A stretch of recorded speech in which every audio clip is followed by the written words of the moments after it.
Kurullaha dzikran katsira, surah Al-Ahzab. Hei orang beriman, zikir sebanyak-banyaknya. Banyak itu salah satunya angka 70.000. 70.000 banyak? Banyak banget atau banyak bingit? Syaitan suka nggak sama orang berzikir? Maka saya curiga yang membid'ah-bid'ahkan orang berzikir ini, jangan-jangan.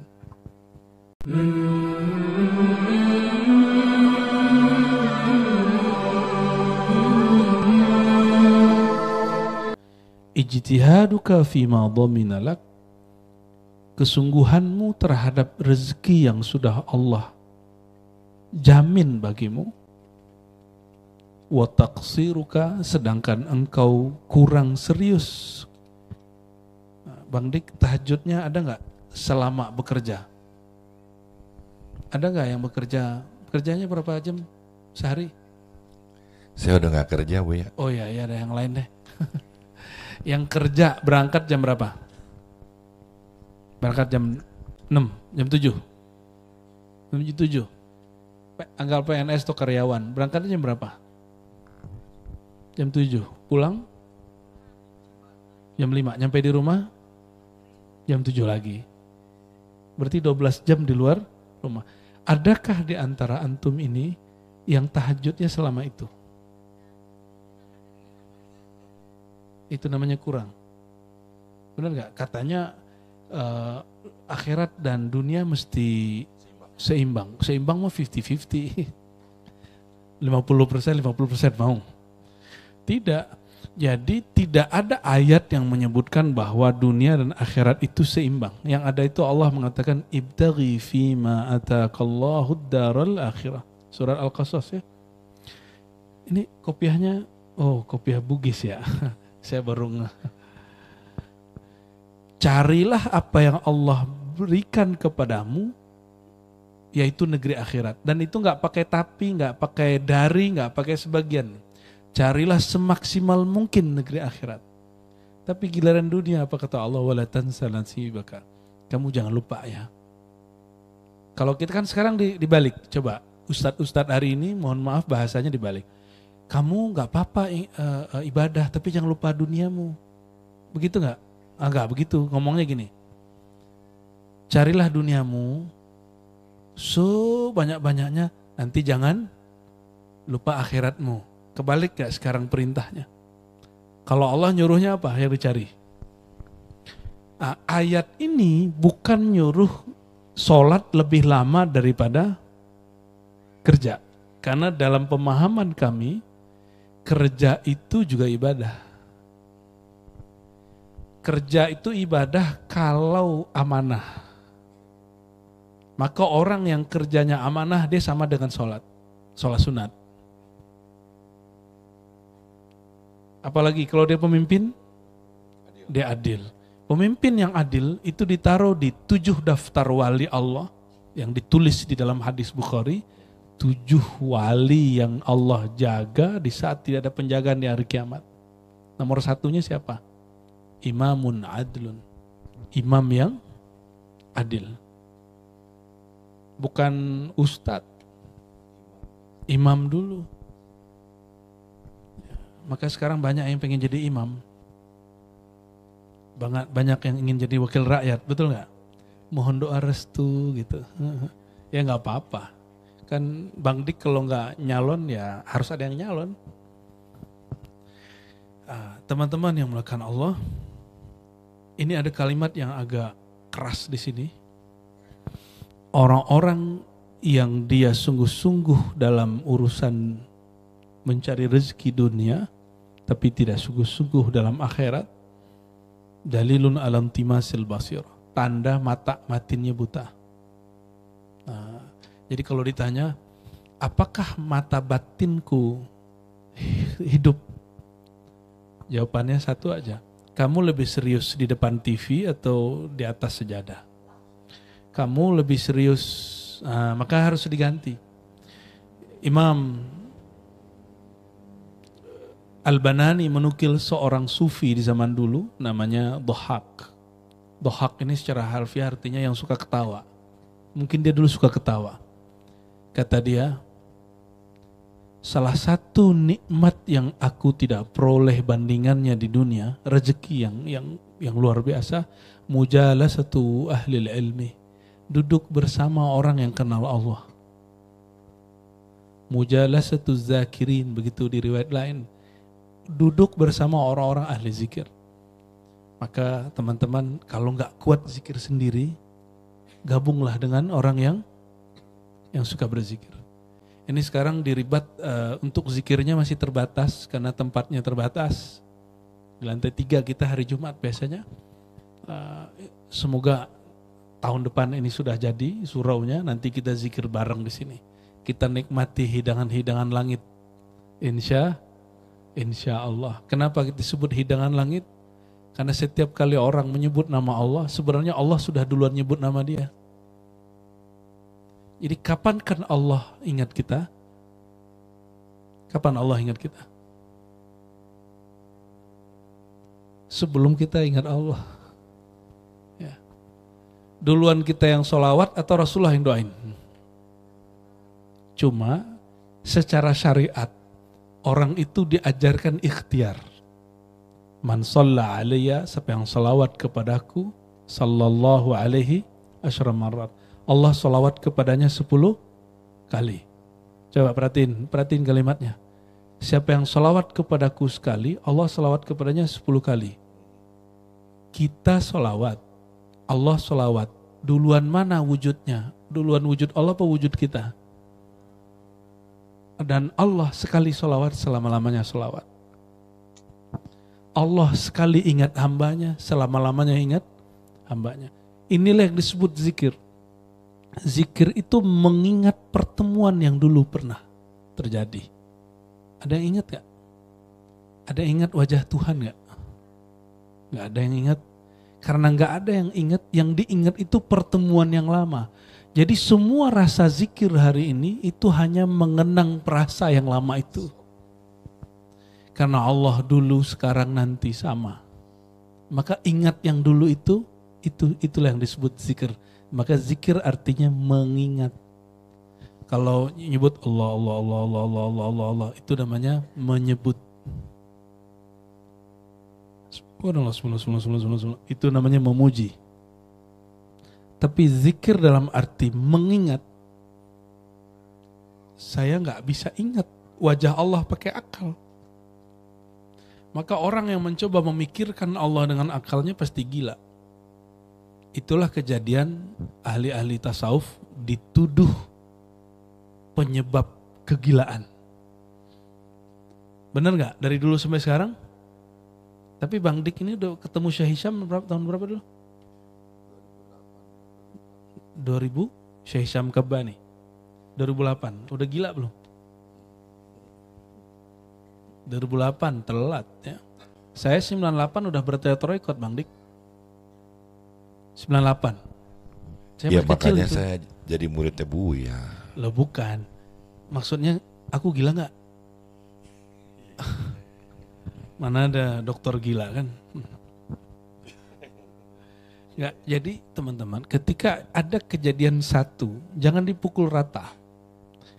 Tahu nggak? Ada kelas saya, ada yang masuk UIN gila. Terus ngomong gini nggak? Kamu jangan masuk UIN, tergila, gitu nggak? Cek dulu dia gila itu karena masuk kampus atau karena sudah bawaannya nggak beres. Sama orang belajar zikir, belajar ma'rifatullah, kalau udah nggak beres, masuk ke situ, dia ikut nggak beres. Nah, namun syaitan itu seneng nggak ada orang ingat Allah. Saya di pertemuan bulan lalu saya kasih pertanyaan kalau nggak salah. Yang paling banyak ingat Allah itu siapa? Ahli fikih, ahli akidah, apa ahli tasawuf? Jujur, bener. Ini bukan melebih-lebihkan.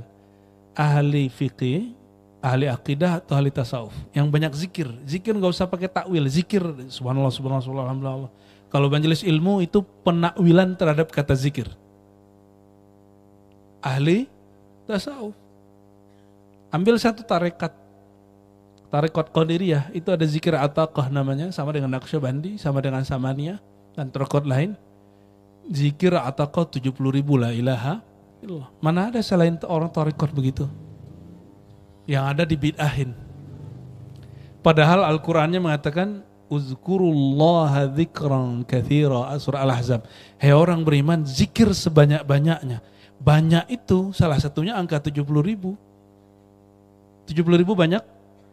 Banyak banget atau banyak bingit? Syaitan suka nggak sama orang berzikir? Maka saya curiga yang membid'ah-bid'ahkan orang berzikir ini, jangan-jangan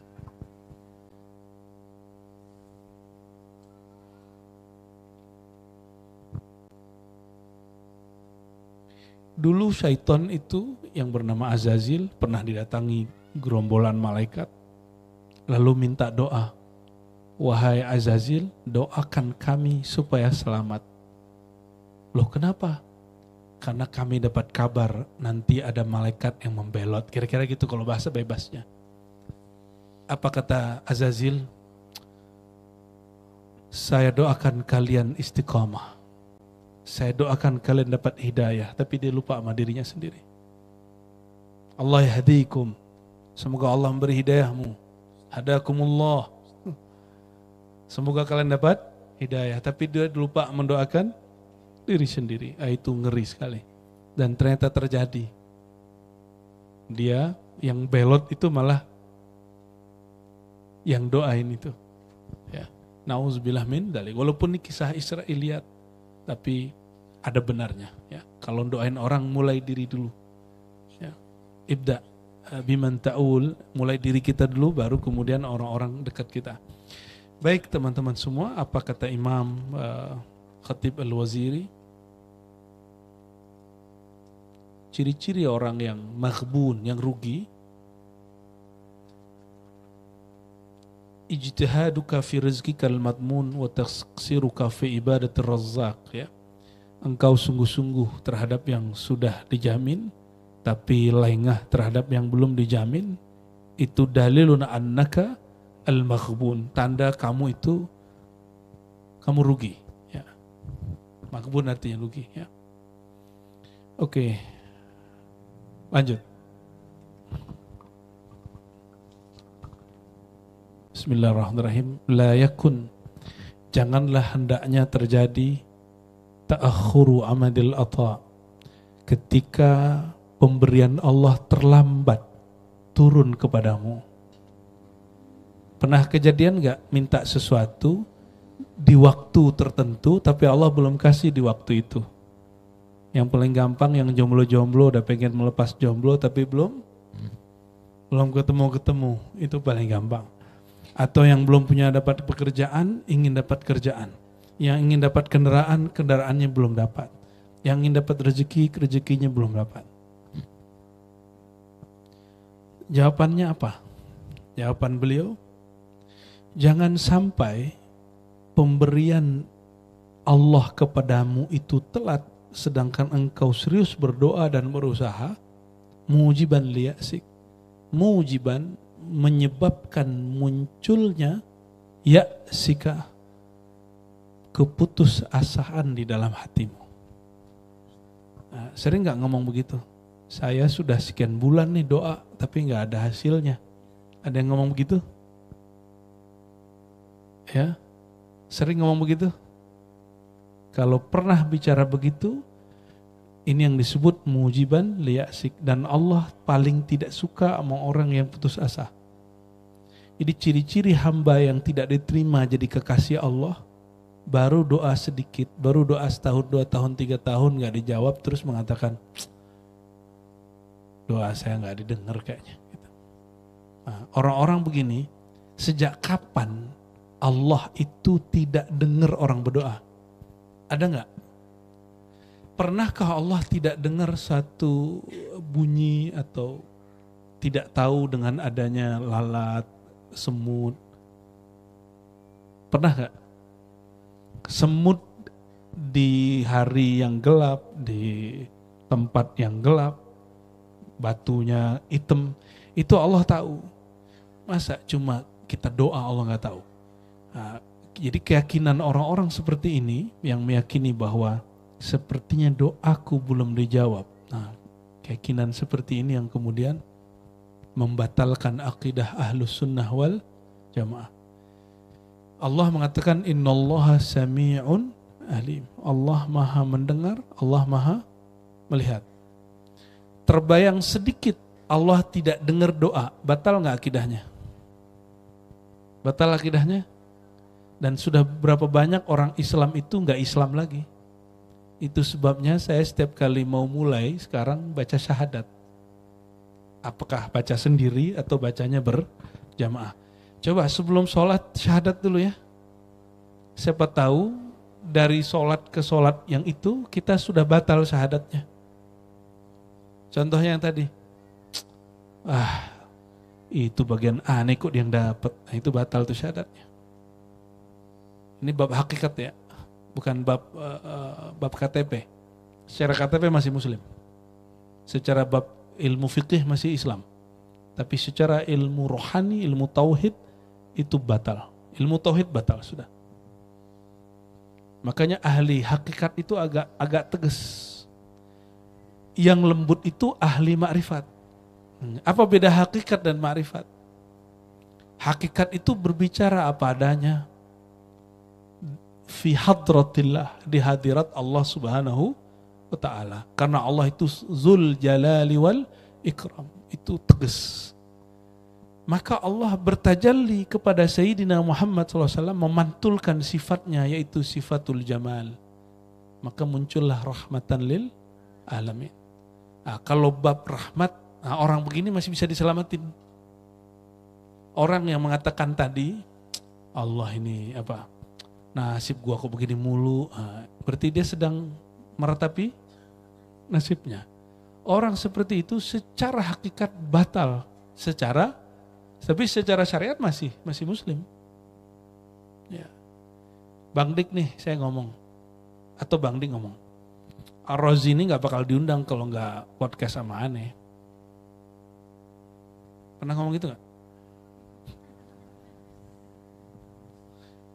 Terbersit gitu Bang Dik, secara hakikat batal. Berarti sudah menduakan Allah. Ini contoh aja. Ya. Yang membuat saya diundang orang ngajar di mana-mana itu karena podcast sama Bang Dik atau karena Allah yang mau? Allah yang mau. Tapi saya ngomong nih, Bang Dik nih kalau nggak aneh yang didik, binasa sudah. Nah, itu secara hakikat itu batil. Kalau dia seorang guru mursyid, itu mursyid yang di kolbunya ada syirik khafi. Ada syirik, sama Bang Dik ngomong kayak tadi, itu syirik khafi. Syirik khafi, ini berbahaya. Syirik khafi itu syirik yang tersembunyi di dalam kolbu yang tidak tampak. Maka yang tahu cuma ahli qalbu. Nah ini yang sering saya sampaikan sampai 2 bulan itu yang kita ulang-ulang terus. Kulluka syirkun khafi. Semua yang engkau katakan ini kamu, ini darimu, itu syirik khafi. Kenapa engkau tidak mengatakan ini Allah, tapi Allah menyertakan aku di dalam perbuatannya. Baru benar itu. Ya. Lalu beliau mengatakan, ya. Nah ini yang membuat saya senang. Fahuwa dhamina lakal ijabah. Wahai murid, semua doamu sudah dijamin. Dijamin ijabah.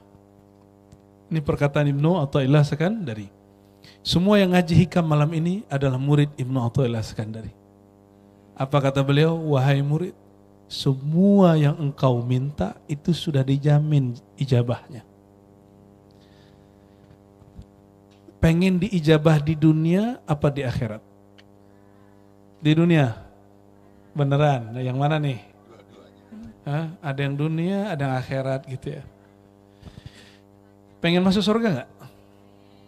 Tahu nggak nanti makom di surga itu makom tertinggi itu didapat bagi orang, salah satu yang tertinggi didapat oleh orang-orang yang doanya belum diijabah di dunia, diijabahnya di akhirat. Terus dia ngomong, ya Allah kalau begini sebaiknya dulu aku meminta jangan ijabah di dunia, ya Allah ijabah saja di akhirat. Kenapa orang-orang yang berdoa itu ditinggikan? Karena orang berdoa itu merendah, maka di akhirat ditinggikan. Mau tahu wali Allah makom yang tinggi? Itu wali-wali yang dia merendah. Nah, itu yang disebut ma'rifat. Kalau orang hakikat masih bisa tergelincir. Karena orang hakikat itu ada sedikit jalalnya. Dia lupa kalau dia masih hamba Allah, bukan Tuhan. Ya, saya ketemulah seseorang yang ngomong gini, katanya ente ngaji ma'rifat tasawuf, kok masih sakit?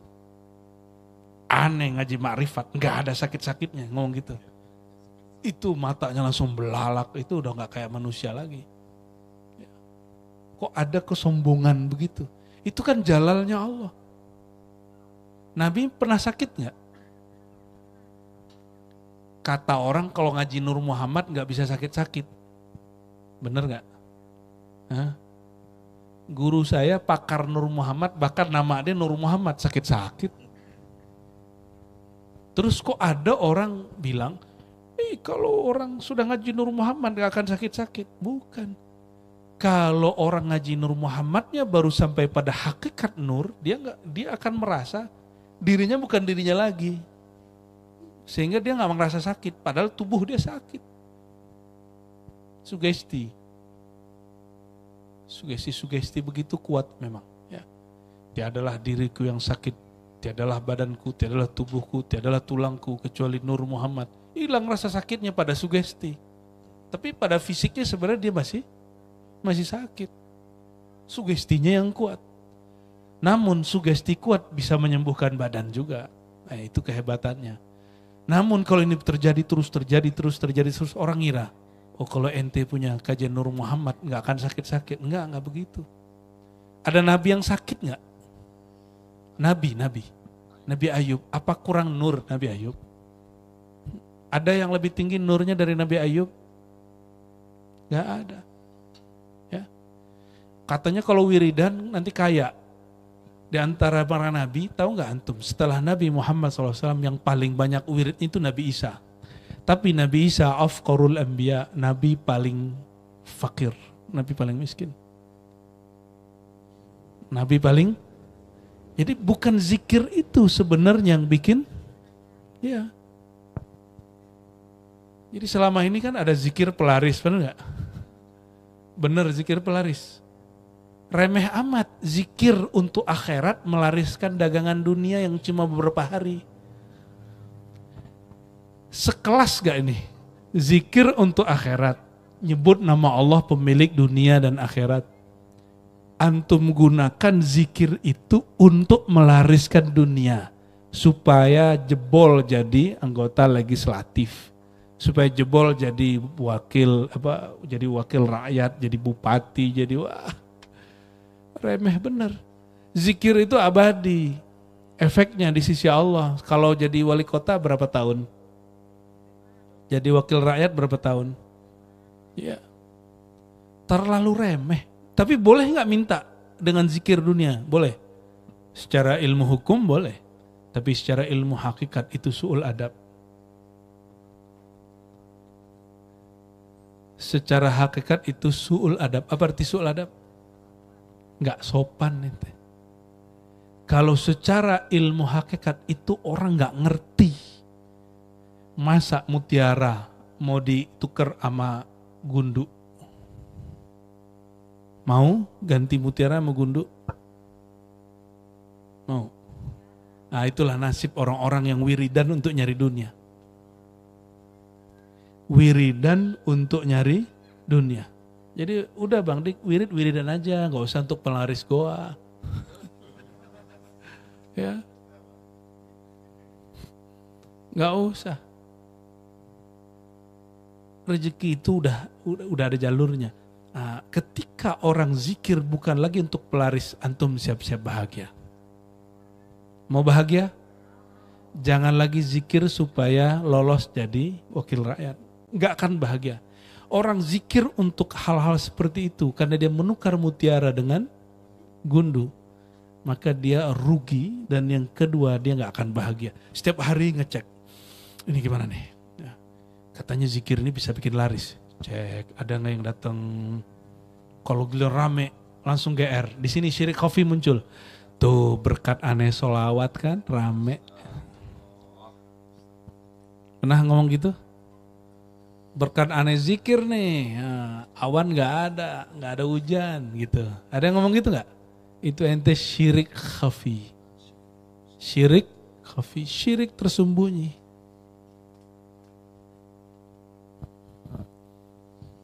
Nah ini kalau ngaji hikamnya agak sedikit dimasukin ke babul haqa'iq. Oke, mau ditambah lagi? Saya belum masuk ke bab ma'rifat, masih hakikat dulu ya, masih hakikat dulu. Fima yakhtarulak. Tapi Allah menjamin doa itu dijawab sesuai pilihan Allah untukmu, bukan sesuai pilihanmu untuk dirimu. Bang Dik punya anak, umur berapa Bang Dik yang kecil? Yang kenceng. 4 tahun. 4 tahun. Malu ya? Anak rasa cucu. Enggak, masih muda toh? Masih muda ya, ubannya aja yang udah jelas. Ketika anak minta motor 4 tahun kasih nggak? Kenapa? Karena sayang apa benci? Sayang lah, belum pantas Bu ya. Ini dia. Berarti si anak tidak lebih mengerti dirinya daripada orang tua. Paham ya? Ketika orang tua menahan pemberian permintaan seorang anak, itu bukan karena benci sama dia, tapi karena sayang sama dia. Nah, inilah inti kajian hikam. Kajian hikam itu ingin ngasih tahu, kondisi kamu apa saja itu baik. Cuma mindsetmu yang jelek. Kondisimu apa saja itu baik. Karena Allah itu maha baik. Ketika dia menahan pemberian yang kau minta-minta itu, karena dia sayang denganmu. Kalau seandainya dikasih itu bocah 4 tahun, motor jatuh nggak? Tabrakan nggak? Nah, Allah itu kalau nggak sayang kepada si hamba, minta apa aja dikasih. Nah ini hati-hati. Alamatul mal'unin al-matrudin. Ciri-ciri orang yang ditolak sama Allah. Apa aja yang dia minta dikasih. Selevel Nabi minta ada yang gak dikasih gak? Ada. Apa doa Nabi? Ya Allah, la taj'al ummati yadribu ba'duhum fawqa ba'd. Riqaba ba'd. Jangan jadikan umatku yadribu ba'duhum riqaba ba'd. Umatku berselisih, bertengkar satu sama lain. Itu diaminkan? Tidak. Makanya hari ini orang belajar fikih tengkar. Baru hijrah, ternyata hijrah itu banyak alirannya juga. Ada hijrah ke kanan, ada ke kiri. Nggak tahu Bang Dik nih hijrah yang kemana nih? Bang Ronald hijrah kemana Bang? Gimana Bang Irwan? Ya, hijrahnya? Kalau antum hijrahnya ke Ustadz, banyak jalannya. Nanti ada ilir, ada mudik, ada kiri, ada kanan. Tapi kalau hijrah ke faman kanat hijratuhu ilallahi wa rasulih. Kalau hijrahnya ke Allah aman. Karena Allahnya cuma satu. Kalau Ustadz banyak. Ya. Orang masuk thariqat, katanya hijrah masuk thariqat. Apakah orang thariqat itu adem-adem aja atau sekarang bertengkar? Tengkar nggak? Tengkar. Berarti bertorikot belum tentu beres. Orang torikot tuh, torik artinya jalan. Orang yang baru di jalan, aja orang jalan hari ini. Jadi bertorikot belum cukup. Mesti sampai kepada hakar. Orang torikot hari ini cuma wirid. Padahal guru-guru kita ahli torikoh. Mereka tidak hanya mengajarkan wirid. Mereka sebelum mengajarkan wirid, kenalkan dulu siapa nama yang diwiridkan. Hari ini baru ketemu Bang Dik misalnya nih Kiai.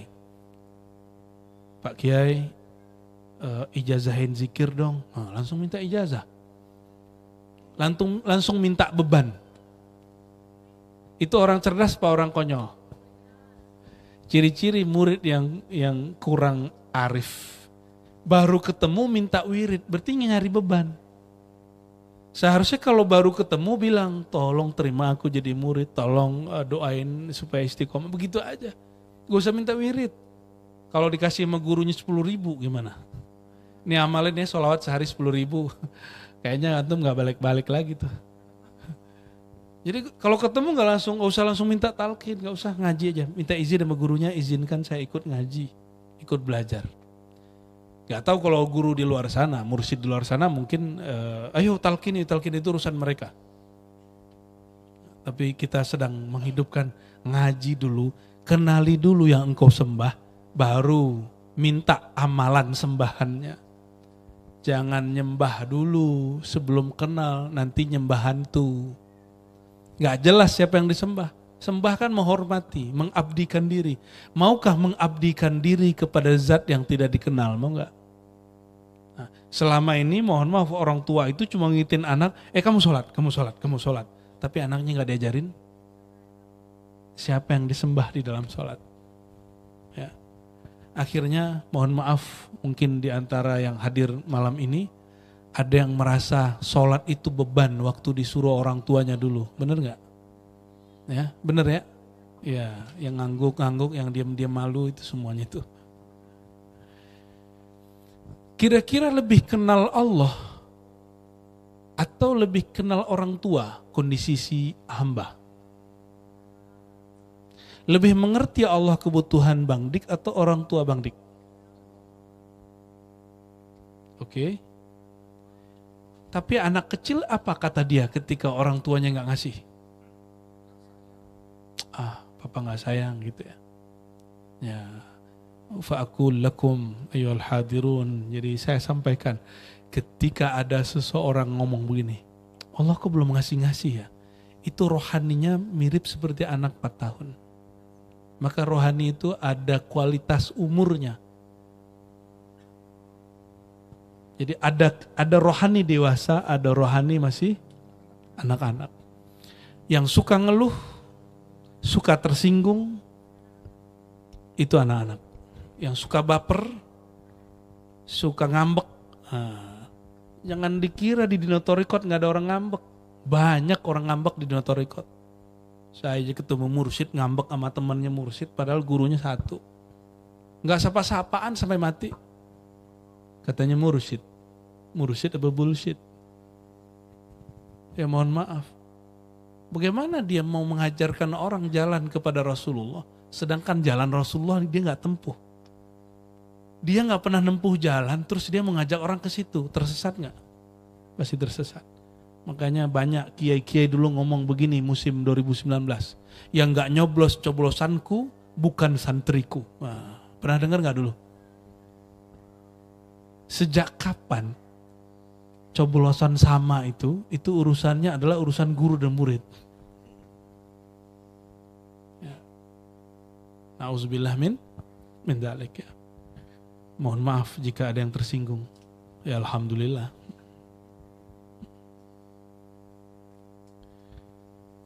Presiden 2024 sudah Allah tentukan belum? Wah, sama kita santai aja ya. Jadi Allah sudah siapa yang menang sudah tahu? Siapa? Ya kitanya nggak tahu, tapi Allah sudah tahu. Ya sudah, ngapain repot-repot? Ya. Jadi membingungkan hal yang sudah dijamin, itu yang disebut taksiruka, tanda-tanda batinnya mati, ketutup sama WhatsApp, ketutup sama hoaxnya di YouTube. Karena dia tidak mengaktifkan kecerdasan kolbunya, yang diaktifkan cuma kecerdasan handphonenya. Yang dulu pernah terlibat seperti itu. Ya sesaliah. Minta ampun kepada Allah. Mungkin ada dulu orang yang kita sakiti dengan takbir-takbir kita. Dulu ada orang yang kita sakiti cuma dengan perbedaan pilihan kita ya. Ternyata yang dipilih jadi menteri. Kena pranknya. Lalu yang masih ingat gak dulu, gak jadi deh itu bab politik. Saya ngekat sampai di situ aja ya. Yang relevan dengan hikam aja. Orang itu akan jadi apa? Itu berdasarkan firasat seorang wali atau mau-maunya Allah. Ya. Tapi kan banyak orang yang udah pede, kegeeran kalau dapat isyarat. Wah, aneh dapat isyarat, ente bakal jadi gubernur. Segera maju. Ternyata jadi gubernur-gubernuran. Lumayan. Di banner doang. Padahal orang kalau dapat isyarat mimpi, isyarat kasyaf, itu terjadinya bukan berdasarkan hitungan orang yang menangkap mimpi dan kasyaf itu. Terjadinya tergantung maunya Allah Subhanahu wa taala. Ya, makanya jangan jual-jualan kasyaf ya. Jangan kemudian obral-obral firasat. Ya. Biasa aja, santai aja. Itulah anehnya orang zaman ini. Kita cerita mimpi ketemu Rasul, dia bilang itu kok diceritain ke orang. Nanti jadi fitnah. Giliran ceritain kasyaf, ceritain firasat itu diceritakan, bahkan dibawa ke bab politik. Ya. Itu ngeri ya.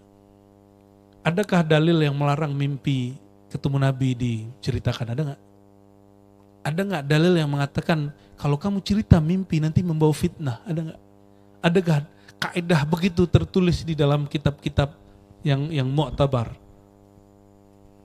Nggak ada. Makanya para imam cerita mimpinya di kitab. Hatta Imam Bukhari bercerita mimpi dia ketemu Rasulullah SAW. Bahkan beliau nulis di Sahih Bukhari kitab Ta'birur Ru'ya, dan ini sering saya sampaikan. Bab tentang takbir mimpi. Tapi jangan GR dulu, mimpi itu cuma mubasyarat, cuma kabar gembira. Kalau dapat mimpi disuruh beramal, gak usah diamalin dulu. Ya. Siapa yang bermimpi sesuatu, nanti ada seorang syekh atau seorang wali apa kayak kelihatan di mimpi, ngasih ijazah amal, gak usah diamalkan dulu. Konfirmasi dulu kepada syekhnya, gurunya, mursyidnya. Nanti gurunya jika dia ahlul jazbah, ahlul ahwal mal maqamat, dia tahu ini syaitan atau bukan. Biiznillah, dengan izin Allah Subhanahu wa taala. Ya. Lebih bagus ketemu jaga daripada ketemu mimpi. Mau nggak ketemu jodoh di mimpi? Ngapain? Mending ketemu jaga, nggak usah mimpi. Tapi kenapa hari ini orang kemudian menggebu-gebu ingin mimpi ketemu Nabi? Karena dia berpikir mimpi itu satu makom tinggi. Padahal mimpi itu disebut ahwal. Ahwal itu berubah-ubah, bukan makom. Yang tinggi itu makom cinta. Orang kalau sudah cinta kepada Rasulullah pasti dikasih ahwal mimpi. Begitu. Ya.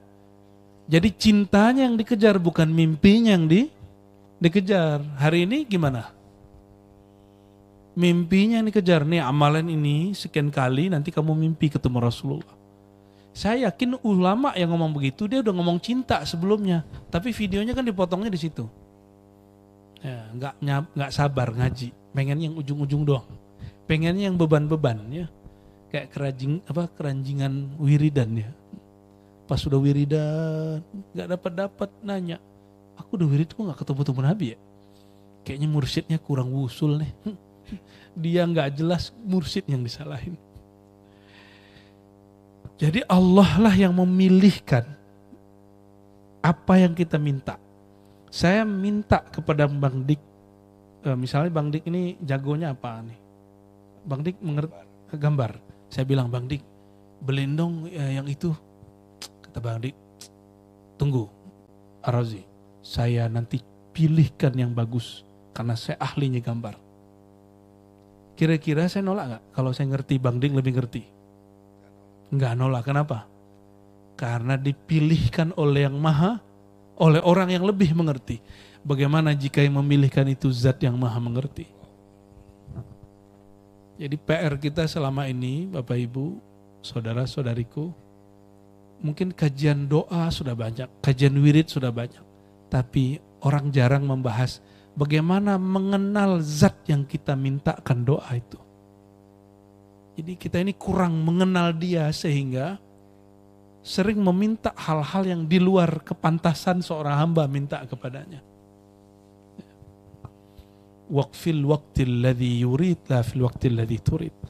Allah itu jika ingin memberi, nggak nunggu maunya si hamba, tapi maunya Allah. Nah, gimana cara mengkorelasikannya supaya nggak menunggu? Supaya tidak menunggu gimana? Itu tadi bab cinta. Apa kata Nabi SAW? Allah berfirman, jika Allah telah mencintai seorang hamba, kuntu sama'ahu, maka berubahlah pendengarannya, penglihatannya, termasuk kehendaknya, waktu yang dia mau. Jadi jika si hamba sudah dicintai Allah, kehendak si hamba lebur dalam kehendaknya Allah. Maka kapan si hamba mau terjadi, berarti itu maunya Allah. Bukan Allah mengikuti maunya hamba. Sejak kapan Allah mengikuti maunya hamba? Pantas gak Allah ngikutin maunya hamba? Atau hamba yang mesti ngikutin maunya Allah? Allah itu bukan presiden demokrasi, bukan. Allah itu maha adil, maha diktator. Hanya Allah yang boleh begitu. Tapi juga maha penyayang. Maka gak boleh si hamba ngatur-ngatur Allah. Jadi di salah satu nama Allah, Malikul Mulk, Raja di Raja. Artinya Allah itu absolut, gak boleh diatur-atur. Tapi apa yang dia atur itu pasti terbaik, pasti terindah. Jadi teman-temanku, saudara-saudaraku yang makan Allah, bagaimana caranya mengkorelasikan ini bahwa dia memilihkan apa yang engkau minta, bukan yang engkau pilihkan. Memilihkan waktu yang dia mau, bukan waktu yang engkau mau. Maksudnya, jangan lagi ada ikhtiar dan iradah di hadapan Allah. Ikhtiar dan iradah cukup kepada makhluk. Kalau di hadapan Allah, tiadalah iradahku, kehendakku, tiadalah kemampuanku, tiadalah kemampuanku. La haula wala quwwata illa billah. Jadi gak usah tinggi-tinggi ngaji ma'rifat. Pakai la haula wala quwwata, selesai semua. Jadi ma'rifat itu 3 aja. La ilaha illallah Muhammadur Rasulullah. Yang kedua, kalau orang udah nyebut nama Rasul berarti apa? Salawat. Berarti di situ ada cinta. Yang ketiga, la haula wala quwwata illa, berarti tiada dirinya kecuali diadakan Allah. Tiada kehendaknya kecuali kehendak Allah. Udah 3 itu ma'rifat. Gampang? Nah, di situ nanti ada bismillah, ada subhanallah, itu tercakup semuanya dalam. Baik, Siti Hanifah. Kok bisa ya sahabat itu mengatakan, wahai Rasulullah, jiwaku, ayah ibuku, diriku, keluargaku adalah tebusan untukmu. Kok bisa ya? Karena ada satu riwayat, tapi ini riwayat ini hanya mempertegas. Lebih dari itu sebenarnya. La yu'minu ahadukum hatta akuna ahabba ilaih. Tidaklah sempurna, bahkan tidak sah iman kamu sampai aku lebih dia cintai daripada dirinya, daripada keluarganya, daripada hartanya, dan wanas ajma'in, bahkan semua orang. Kok bisa Nabi ngomong begitu? Karena Nabi sudah ngerti orang yang di hadapannya itu udah kenal siapa hakikat beliau. Bang Dik sayang sama orang tua gak? Sayang banget gak? Ya. Belum disebut berbakti kalau belum balas orang tua. Belum disebut benar-benar sayang kalau belum sayang kepada orang tua. Maka kalau orang sudah mengerti hakikat Nabi Muhammad SAW yang dibaca dalam kitab-kitab maulid, bahwa Rasulullah SAW adalah Abul Arwah, ayahanda agung daripada semua ruh kita. Ini punya ruh nggak nih? Punya nyawa nggak? Ya. Jika tubuh dan alam ini dari nur Sayyidina Muhammad SAW, lalu ruh kita dari ruh Ahmad SAW, maka berarti mencintai beliau itu melebihi cinta kepada orang tua. Karena beliaulah orang tua yang sejati. Maka gelarnya Nabi itu Bang Dik, Al-Ab al-a'zam, al-ab al-akbar, atau al-ab al-haqiqi, ayahanda hakiki yang agung. Kalau orang tua ya mohon maaf, doain tuh paling urusan dunia. Semoga kamu sukses, kerjaannya banyak, dapat rezeki, paling gitu. Jujur aja punya orang tua. Tapi kalau orang tuanya udah kenal Allah, pasti doanya semoga kamu dunia akhiratnya selamat. Itu minimal. Tapi kalau Rasulullah SAW, kenapa kita mesti lebih cinta kepada Rasulullah? Karena Rasulullah pun lebih cinta kepada kita. Lalu ada orang bertanya kepada seorang imam, bagaimanakah makom cintaku di sisi Rasulullah SAW? Apa jawaban si imam itu? Engkau seberapa cintakah dirimu kepada Rasulullah SAW? Mungkin nggak kita cinta kalau nggak kenal? Adakah orang mencintai yang dia nggak kenali? Nggak ada. Antum cinta ke guru, ini mohon maaf, itu hanya karena Allah menutupi sang guru dengan sifat-sifat Nabi Muhammad SAW. Makanya dalam hikam disebutkan laula jamalu sitrihi, kalau bukan karena keindahan sifat Allah yang Allah tajalikan ke Nabi Muhammad lalu dipancarkan kepada kita menjadi pakaian kita semua, maka antum bilang Ar-Razi apa gitu, Bang Dik apa, Dawami apa. Pujian-pujian itu bukan untuk kami. Itu adalah sifat Allah yang Allah kemudian jadikan cover daripada orang yang kita puji. Antum sekarang ini sama, ini kan cuma pakaiannya yang soleh ini, soleh-soleha. Di kamar kan belum tentu soleh. Di rumah kan belum tentu sesoleh ini, sepatuh ini duduknya. Tapi Allah kemudian tutupkan bijamali sitrihi, dengan keindahan nur Sayyidina Muhammad SAW. Maka kita semua orang gak lihat, gak mengakses aib kita ini. Ada yang akses aib kita gak? Gak sempat.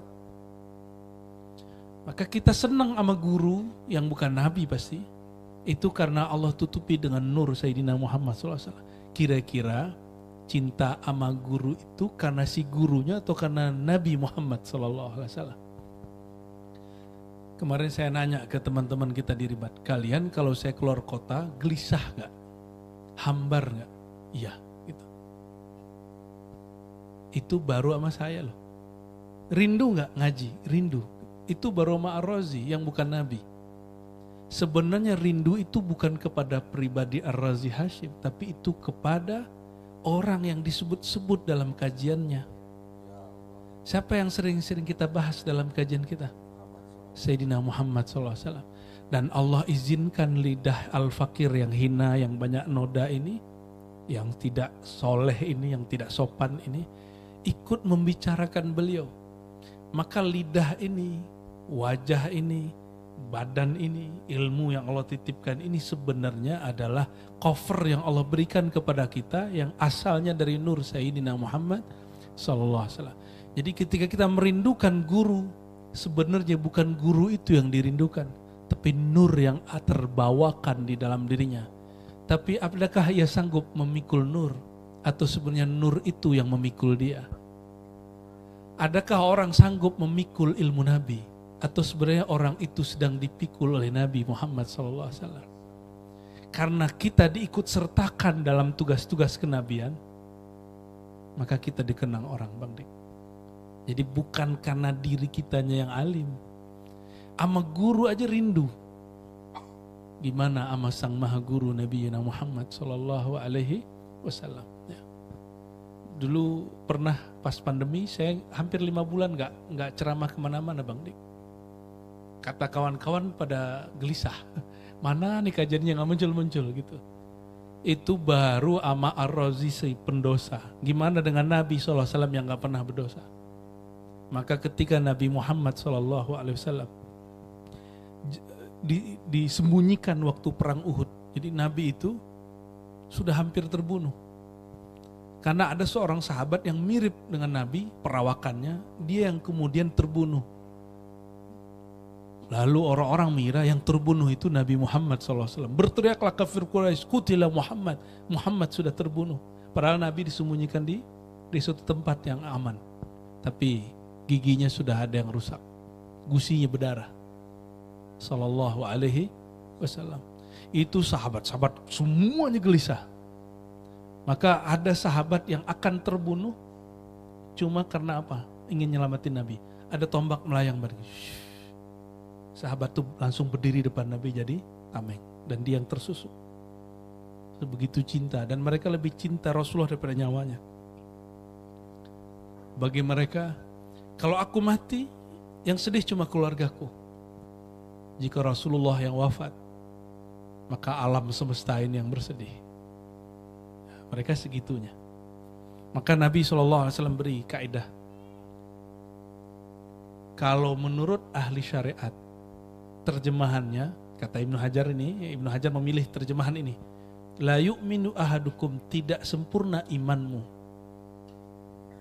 Tapi menurut ahli hakikah, tidaklah sah imanmu. Ibnu Hajar al-Asqalani menyebutkan dua makna ini, tapi dia memilih yang pertama. Karena lebih ringan. Tidak sempurna. Tapi kalau saya pakai yang kedua, Bang. Kamu belum disebut benar-benar beriman sampai menjadikan Nabi Muhammad SAW lebih kau cintai daripada dirimu sendiri. Dan tidak mungkin itu illa bima'rifati haqiqatihi. Dan itu tidak mungkin kecuali dengan mengenal hakikat kita ini siapa pada diri Nabi Muhammad sallallahu alaihi wasallam. Dan anugerah Allah pada beliau yang melimpah kepada kita apa? Sehingga kita jatuh cinta kepada Nabi Muhammad harus lebih daripada cinta kepada yang lain. Ya. Barangkali gitu. Adinda Siti Hanifah. Ya. Baik, Buya, terima kasih. Mudah-mudahan jelas ya. Dan ini pertanyaan dari online, dari Miftah Mukalal Pamulang. Assalamualaikum Abuya. Izin, apakah ketika sudah tidak berguru karena tahu sisi manusia beliau, gibah, menjelekkan orang lain, apakah ilmu yang beliau sampaikan dan diamalkan tidak berkah dan terputus sanadnya? Berhenti berguru. Ya misalkan tiba-tiba saya berguru sama Buya, terus Buya tiba-tiba kawin lagi. Sesuai ekspektasi. Iya, gitu ya. Hah? Ya gak sesuai ekspektasi. Iya, untung gak denger. Udah ente aja jadi guru. Itu jadi mursyid aja sendiri. Gitu ya. Kalau antum mau cari mursyid yang gak berdosa, ente aja yang jadi mursyid. Paham? Gak ada mursyid yang gak berdosa. Mursyid yang gak berdosa cuma Nabi Sallallahu Alaihi Wasallam. Cari aja Nabi. Atau ente yang jadi Nabi. Nabi baru ke-26. Mana ada mursyid gak berdosa. Ini bukan pembelaan terhadap mursyid. Betul ada mursyid yang tergelincir banyak. Tapi karena Allah gak akan membiarkan mereka tergelincir kecuali ada satu rahasia. Ada rahasia di situ. Ya. Ada orang ninggalin gurunya cuma karena makan jengkol. Masa mursyid makan jengkol? Ada yang cuma karena gurunya minum berdiri. Ah, ini bukan ustadz hijrah ini. Ini bukan, tidak sesuai dengan sunnah ini. Padahal ada hadis Nabi minum berdiri. Buya, maaf nih Buya. Tadi yang jengkol tuh siapa ya Buya? Buya ya. Kayaknya kamu deh. Buya kayaknya kalau jengkol dimakan. Bukan saya. Ya. Saya kan nggak terlalu doyan sama jengkol. Cuma kalau ada dimakan. Bukan lagi bicarakan diri kita Bang Dik, tapi itu kejadian di banyak tempat ya. Tidak sedikit ya. Murid itu membuat standar gurunya itu dengan standar dirinya. Ya, jadi kalau nggak sesuai dengan level dirinya, itu bukan mursyid aneh itu. Loh kalau kayak gitu ente jadi mursyid, biar levelnya sesuai semua. Ya, gitu aja ya. Jadi ada orang yang bermursyid itu dengan nafsunya. Itu sebabnya guru yang hebat itu yang bisa menghancurkan nafsu antum itu. Keakuan itu. Nah, itulah Sayyidina Al-Khidir alaihissalam. Nabi Khidir itu mampu menghancurkan keakuan Nabi Musa. Apa kata Nabi Musa? Ana a'lamun nas fil ard. Saya orang paling alim di bumi. Karena ini Nabi, yang ngajarin Nabi itu kontan, ngajarnya cash. Bunuh orang depan dia, rusak kapal depan dia, lakukan sesuatu yang aneh-aneh depan dia, cash semua. Ternyata Nabi Musa bilang, ini kok bisa begini, kok bisa begini. Pertanyaan, kok bisa? Disitulah Nabi Musa mengakui dirinya tidak tahu. Itu sekelas Nabi Musa loh. Ya. Lalu kenapa Nabi Khidir pisah sama Nabi Musa? Kata Nabi Musa apa? Kamu kan udah janji, tidak ingkar. Sekarang kenapa kamu janji? Ingkar. Kamu janji untuk tidak mempertanyakan. Kenapa sekarang mempertanyakan? Jadi kisah itu kenapa ditulis di surah Al-Kahf. Dan surah Al-Kahf itu dianggap surat penangkal Dajjal. Karena salah satu pola-pola penyelamat orang dari fitnatud Dajjal mengerti kisah Sayyidina Al-Khidir dan Sayyidina Musa alaihi wassalatu wassalam. Gak ngerti pola ini, kita terjebak. Nabi Khidir itu bicaranya apa? Hukum dia hukum apa? Hukum sir, batin dia. Maka dia mengatakan, ini bukan urusanku, bukan perintahku. Tapi dia gak bilang Allah. Nah, ini makrifat. Kalau orang pakai hukum hakikat, dia akan ngomong, yang bunuh tadi Allah. Itu hukum, maka orang berhakikat belum selamat. Orang berhakikat mesti naik satu level lagi, levelnya level makrifat. Di makrifatlah baru ada adab. Apa beda hakikat dan makrifat?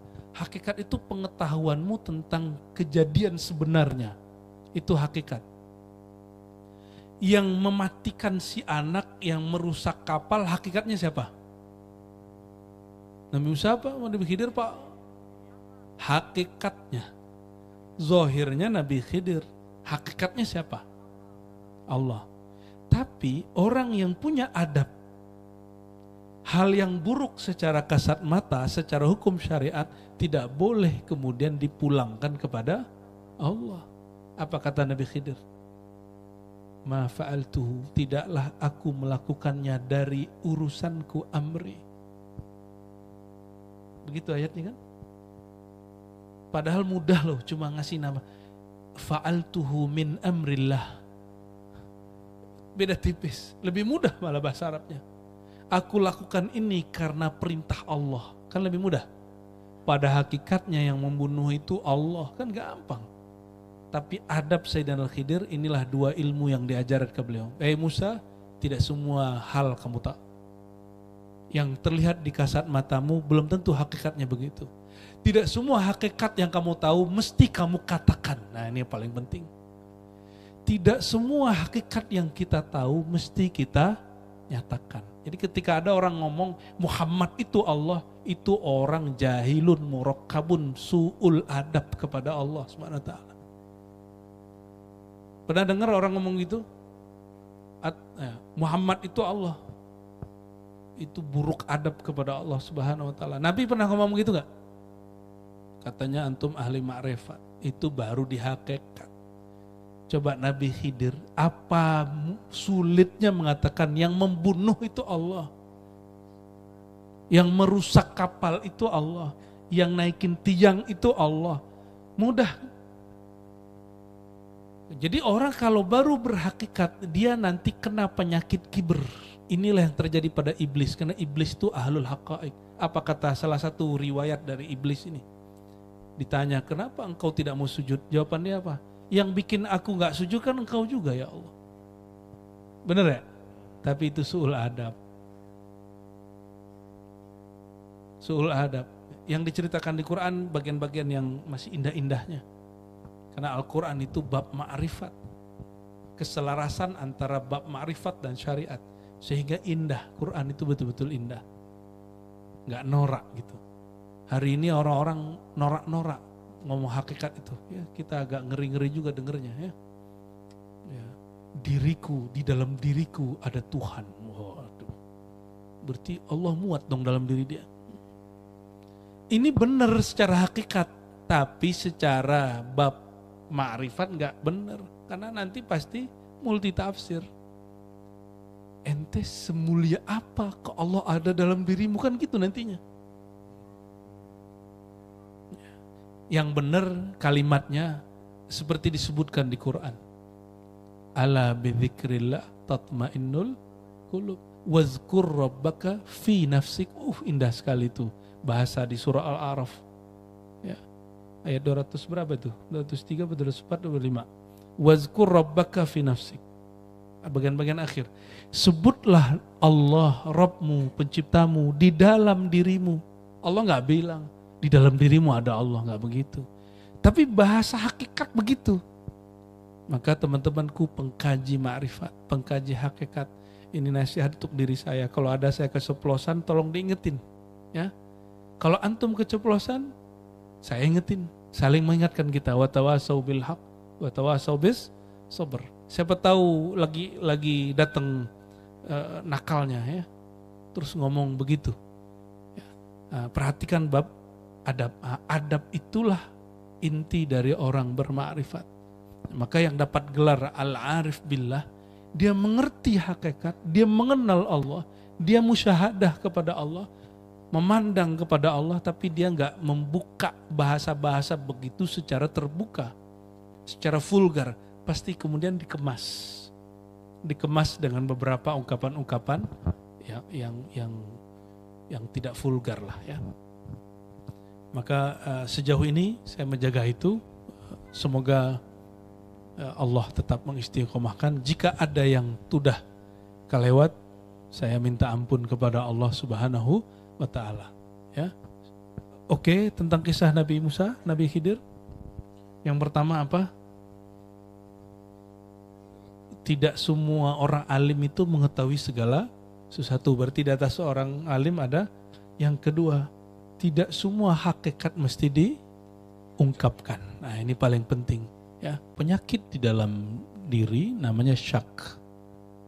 Syak wasangka. Begitu bahasa Indonesianya. Benar ya? Syak itu ragu. Ragu itu percaya tapi nggak full. Percaya tapi nggak full, itu masih ragu. Saya mau tanya, ragu nggak rezeki dijamin Allah? Sedikit aja, ya, sedikit aja. Ada sedagu sedikit. Ternyata yang terjadi itu salah faham. Orang mengira meyakini rezeki dijamin itu berarti nggak kerja. Nah, ini yang salah faham. Nggak ada urusannya. Bekerja itu urusan badan. Yang kita bicarakan bab kolbu. Orang yakin mau dia bekerja nggak bekerja, itu urusan dia. Tapi urusan dia sama Allah yakinnya itu. Makanya ada orang datang kepada Nabi, dia punya saudara nggak kerja tapi hadir di majelis Nabi. Yang nanggung makan saudaranya yang hadir di majelis Nabi siapa? Yang kerja ini. Apa kata dia? Wahai Rasulullah, yang hadir bersama engkau itu makan dari sakuku, dari pekerjaanku. Beban aja tuh orang gitu ngomongnya. Apa kata Nabi? Tahukah kamu, jangan-jangan kamu diberikan rezeki oleh Allah karena saudaramu itu.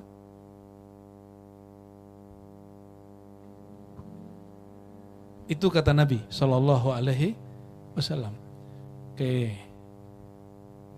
yakin gak Allah menjamin full rezeki kita? Benar. Sempatkah terpikir Allah lupa 1 detik, 2 detik terhadap nasib kita? Kalau ada yang begitu, kafir. Orang begitu kafir. Walaupun zahirnya masih Islam, asyhadu an la ilaha, tapi di mata Allah orang itu kafir. Ini bab hakikat. Di bab hakikat. Makanya Allah melalui lisan baginda Nabi Muhammad SAW itu ingin menurunkan, menyegarkan rohani supaya enggak syak. Gimana caranya? Itu hadis yang masyhur kita baca terus. Jaddidu imanakum. Nabi bersabda, segarkan imanmu. Hari ini sudah berapa banyak menyebut lafaz la ilaha illallah? Sudah berapa? Sudah ada 100, 200, 1000, 2000, 5000? Belum ya? Pantesan imannya loyo. Kata Nabi, imanmu itu bisa usang. Jadidu imanakum, segarkan imanmu. Lalu sahabat bertanya bagaimana caranya? Perbanyak baca la ilaha illallah. Iman itu bab hakikat. Iman itu bab hakikat. Bab sebenarnya. Maka bab iman ini agak pahit-pahit. Manis pahit itu terus terang semua. Nah, oleh karenanya, ditaruhlah lafaz la ilaha illallah itu di menu iman paling tinggi. A'laha qaulu la ilaha illallah. Iman tertinggi menunya adalah la ilaha illallah. Maka kalau ingin cari tahu kolbu orang paling seger, paling mantap, paling yakin, itu kolbu yang dipenuhi ma'rifat la ilaha illallah. Ya. Nah, lalu di ujung dikatakan, apa yang membuat kamu syak? Biasanya yang membuat seorang hamba, seorang pesuluk, seorang murid syak, ragu kepada Allah, apa yang dia minta terjadi tidak pada saatnya. Ingin jadi wakil rakyat, udah jor-joran, udah doa, udah umroh, udah haji, udah bagi-bagi baksos, ternyata nggak kepilih. Ini contoh. Kira-kira itu kejadiannya ada nggak? Ada. Banyak apa? Banyak banget. Hah? Jadi apa yang membuat seseorang kemudian goyang? Karena dia syak. Dia syak. Orang kalau sudah syak ragu, siap-siap nanti wuduknya lama tuh. Hati-hati kalau yang wuduk lama tuh penyakit ragu. Itu ragu kecil. Ini latihan bagi yang wuduknya berulang-ulang. Lakukan selama 3 hari. Jadi sebelum wuduk baca auzubillah. Lalu berwuduk sekali-sekali. Cepat-cepat langsung keluar dari tempat wuduk. 3 hari. Nanti hari keempat lakukan 2 kali. Muka 2 kali, tangan 2 kali. Sampai hari ke-7 baru kembali ke 3. Coba rasain. Nanti wudhunya gak lama. Yang wudhunya setengah jam, terus kemana-mana. Kebayang gak? Padahal Nabi SAW mengajarkan tanazzafu. Hendaklah kamu bersih, berpakaian bersih. Nabi itu kalau dilihat di riwayat-riwayatnya, itu gak seperti yang kita bayangkan tentang yang orang ceritakan tentang Nabi. Yang orang ceritakan tentang Nabi kan Nabi itu lusuh, Nabi itu hidup susah. Saya yakin ini yang bercerita begini gak kenal Rasulullah SAW. Gak membaca hadis-hadis Nabi dengan detail. Nabi itu bajunya rata-rata impor. Tapi dulu gak ada itu, Zara itu gak ada. Ya, H&M gitu gak ada. Uniqlo gak ada. Gak ada. Apalagi merek-merek luar itu ya. Apa tuh merek-merek yang harga kaos itu 3 juta, 30 juta. Ada begitu kan? Nabi itu bajunya ada yang begitu modelnya. Pantas gak? Pantas banget. Beliau adalah kekasih raja. Tapi beliau walaupun begitu gak mau pakai sutra dan emas. Kecuali campuran. Sutranya campuran. Pernah Nabi pakai emas lagi sholat. Itu Nabi ngelirik emasnya. Habis sholat itu emasnya dilelang gratis. Siapa yang mau dibagi langsung. Ada gak orang kayak Nabi begitu hari ini? Orang yang suka ngasih itu orang kaya apa miskin? Orang yang ngasih dari yang punya apa dari ketiadaan? Dia ngasih yang punya atau dia gak punya? Berarti Nabi itu berpunya atau enggak? Saking suka ngasihnya, karihil mursalah, seperti angin masuk ke angin tuh lewat begitu aja. Nabi itu kalau dapat rezeki secepat masuk, secepat itu keluar. Maka nggak kedetek kayaknya seperti kayak orang hari ini yang numpuk hartanya. Ya, itu maksudnya. Jadi kalau kayak gitu Nabi itu kaya apa miskin? Cuma bergaya miskin. Tapi bagaimana beliau bergaya miskin? Bajunya dari Bahrain, jubahnya dari Rum, sarungnya dari Yaman, syalnya dari Habasyah, ya, gamis atasnya dari Mesir. Di zaman itu Belum ada pesawat, belum ada apa-apa, orang bawanya itu unik sekali itu. Bawanya serba manual. Kayak gitu miskin atau kaya? Ya, maka nggak ada namanya dalam nama Nabi al-miskin gitu. Nggak ada nama Nabi itu al-miskin. Cuma beliau berdoa, ya Allah jadikan gayaku gaya orang miskin. Orang miskin itu lebih penyabar, dihina nggak marah. Tapi kalau orang OKB, orang kaya baru, disalib dikit marah. Ya, apa loh? Ya. Kita punya motor nih, Bang Dik, disalib sama mobil, marah. Lo nggak tahu gue punya mobil di rumah, gitu nggak Bang Dik? Belagu kan? Begitu orang hari ini. Jadi udahlah pakai motor butut, terus disalib orang ngamuk. Nah, udahlah kismin, sombong.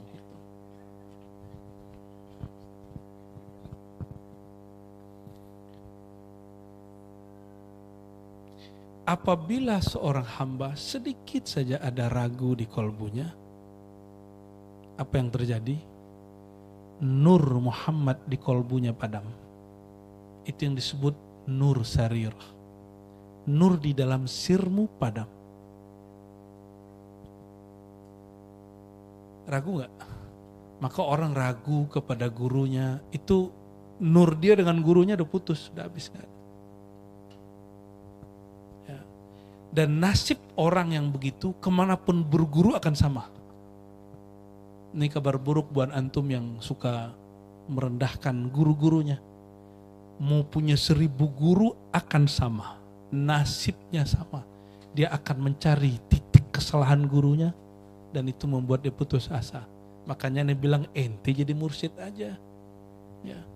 Biar nggak usah nyari kesalahan orang lain, supaya nyari kesalahan diri sendiri aja. Ya.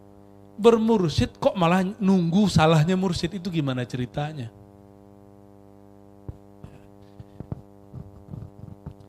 Barangkali begitu Bang Rifat. Terus pikirannya ikut nakal gitu ya. Terus mencoba membayangkan Tuhan. Maka ikuti kajiannya dari awal. Kajian ma'rifatullah itu ada yang ma'rifatullah untuk akal. Babnya dalil pembuktian, dalil dari selain Allah. Apakah pakai akal sendiri atau pakai nas teks? Jadi mana bukti Allah satu? Qul huwallahu ahad. Nah, pakai kalamnya, bukan pakai zatnya, bukan pakai wujudnya. Pakai teks surat Al-Ikhlas ayat 1 gitu. Itu dalil nakli. Ada dalil akli. Bukti Allah adanya alam. Kayaknya Allah itu butuh alam supaya dibuktikan ada, begitu ya? Begitu kan selama ini? Apa bukti Allah ada? Ada alam. Seandainya nggak ada alam, Allah ada nggak? Terus untuk apa bukti dengan alam? Nah, disinilah bertengkar sedikit antara ahli hakikat dengan ahli kalam, ahli ilmu akidah. Bagi ahli ilmu akidah, ciri-ciri atau tanda-tanda Allah itu ada, alam ini ada. Maka mereka ahli kalam, kata Ibnu Athaillah, mendalilkan Allah itu ada bukan dengan dirinya Allah itu sendiri, tapi dengan selain Allah. Jadi membuktikan Allah itu ada dengan zat yang sebenarnya zat ini berasal dari ketiadaan. Bagi Ibnu Athaillah itu dalil sah tapi kurang sempurna. Bagaimana mungkin engkau membuktikan keberadaan zat yang maha ada dengan alam yang dulu pernah tidak ada? Itu kurang cerdas katanya. Tapi di ilmu kalam itu udah cerdas bener, itu bisa ngomong begitu. Ya. Terus gimana bagusnya? Kalau saya sudah ketemu Bang Dik, masih perlu nggak cari pembuktian Bang Dik itu ganteng, tampan?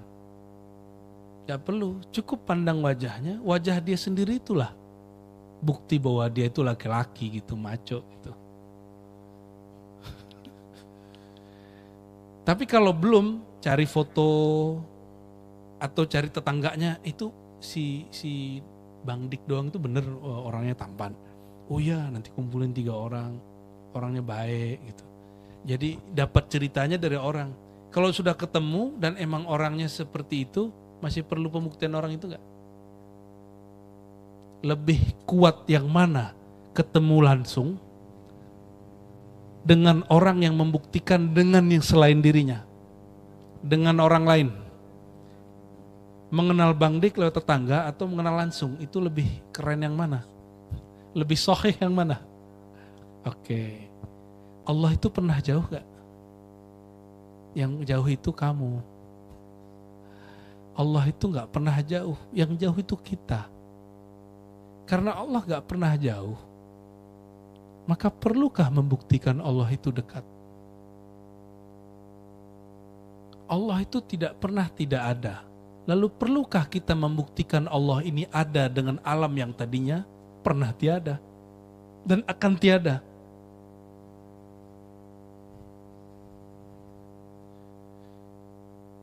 Apakah bukti Allah ada itu kolbu kita bergetar gitu? Kalau kolbu nggak bergetar berarti Allah nggak ada. Sebut nama Allah hati bergetar. Itu tanda iman, bukan tanda Allah ada. Beda nggak? Idza dzukirallah, jika disebut nama Allah, wajilat qulubuhum, bergetar hati orang beriman. Itu tanda ada iman di kolbumu, bukan tanda Allah ada. Jadi kalau saya nggak getar hati saya ketika nyebut nama Allah, bukan berarti Allah tiada. Yang nggak ada itu iman saya. Jangan dibalik-balik. Maka bagi ahli hakikat, cara pembuktian Allah itu ada, diajarkan murid-muridnya menyebut nama Allah, rasakan getaran di kolbunya. Jika kolbunya bergetar itu disebut persaksian kolbiyah, baru disebut asyhadu ente bener. Itu bener level 1. Kalau masih pakai akal masih bisa digoyang. Makanya ada orang murtad walaupun dia cerdas. Kenapa? Argumentasi akal ini bisa digoyang. Yang gak bisa digoyang itu argumentasi kolbu. Dan ini diakui oleh Raja Rum. Apa kata dia? Iman kalau udah masuk ke dalam kolbu kamu kalau sudah bergetar walaupun sekali, nggak akan pernah nur iman itu keluar. Ketutup iya, keluar nggak. Ya, terhijab mungkin iya, tapi keluar tidak. Maka orang-orang yang ditanamkan makrifat oleh orang tuanya sedari kecil, senakal apapun dia, semaksiat apapun dia nanti, pasti balik. Walaupun sesaat sebelum meninggal. Makanya kita kalau ngeliat ada orang aneh-aneh, sabar-sabar aja, tunggu aja. Ini orang pasti ada titik baliknya. Yang belum pasti itu kita. Jangan lihat orang gitu. Titik balik kita di mana kita nggak tahu. Yang ada titik jungkir balik. Jadi cara memahami Allah itu jangan pakai akal saja. Akal itu untuk alam. Wa tafakkaruna fi khalqillah. Mereka bertafakur, berfikir terhadap ciptaan Allah. Enggak pernah Allah nyuruh mereka memikirkan zat Allah. Jadi akal ini dia tadinya tidak ada, lalu Allah ciptakan bersamaan tubuh ini. Berarti akal ini tugasnya ngurusin alam ini. Akal itu enggak pernah mampu memikirkan zat yang sudah ada sebelum akal. Allah lebih dulu atau akal lebih dulu? Sanggupkah akal menembus alam ketuhanan yang disebut lahut? Belum Tuhannya loh. Belum Tuhannya. Ada alam disebut alam lahut. Alam ketuhanan, bukan Tuhan itu. Alamnya alam ketuhanan, tapi itu bukan Tuhan. Oke. Gak usah jauh-jauh. Orang jatuh cinta aja banyak yang gak masuk akal. Apalagi cinta kepada Allah SWT. Apalagi ma'rifat kepada Allah SWT. Oleh karena itu, jangan pikirkan Allah dengan akalmu, tapi rasakan Allah dengan kolbumu. Saksikan Allah dengan ruhmu. Karena ruh itu tidak bertempat di tubuh. Ruh itu tidak berupa, tidak berwarna. Yang berwarna itu jiwa. Makanya aura-aura itu di jiwa. Ruh kita gak ada warnanya. nggak ada tempatnya. Di mana? Itu asrar, rahasia Allah. Jika ruh sudah begitu, apalagi yang meniupkan ruh. Maka yang mampu menangkap perhatian Allah itu hanya ruh. Jadi jangan coba-coba menangkap argumentasi tentang Tuhan dengan akal, pusing-pusing sendiri. Inilah maksud Imam Fakhrur Razi dan gurunya Al-Juwaini. Apa kata beliau? Aku menyesali hidupku karena sibuk berdebat dengan ilmu kalam. Ya, ternyata hanya qila wa qala, kata ulama ini dalam kitab ini. Lalu beliau kembali kepada akidah taslim, menyerahkan Allah sesuka-sukanya. Allah itu bab zauq. Ya, yang mampu mengenal Allah itu sendiri. Nah, inilah perkataan Abu Bakar yang sering saya baca. Orang yang disebut kenal Allah ketika dia mengaku dirinya tidak kenal Allah, baru Allah kasih dia makrifat. Jadi kalau masih ngerasa akal nih sanggup, nggak Allah kasih.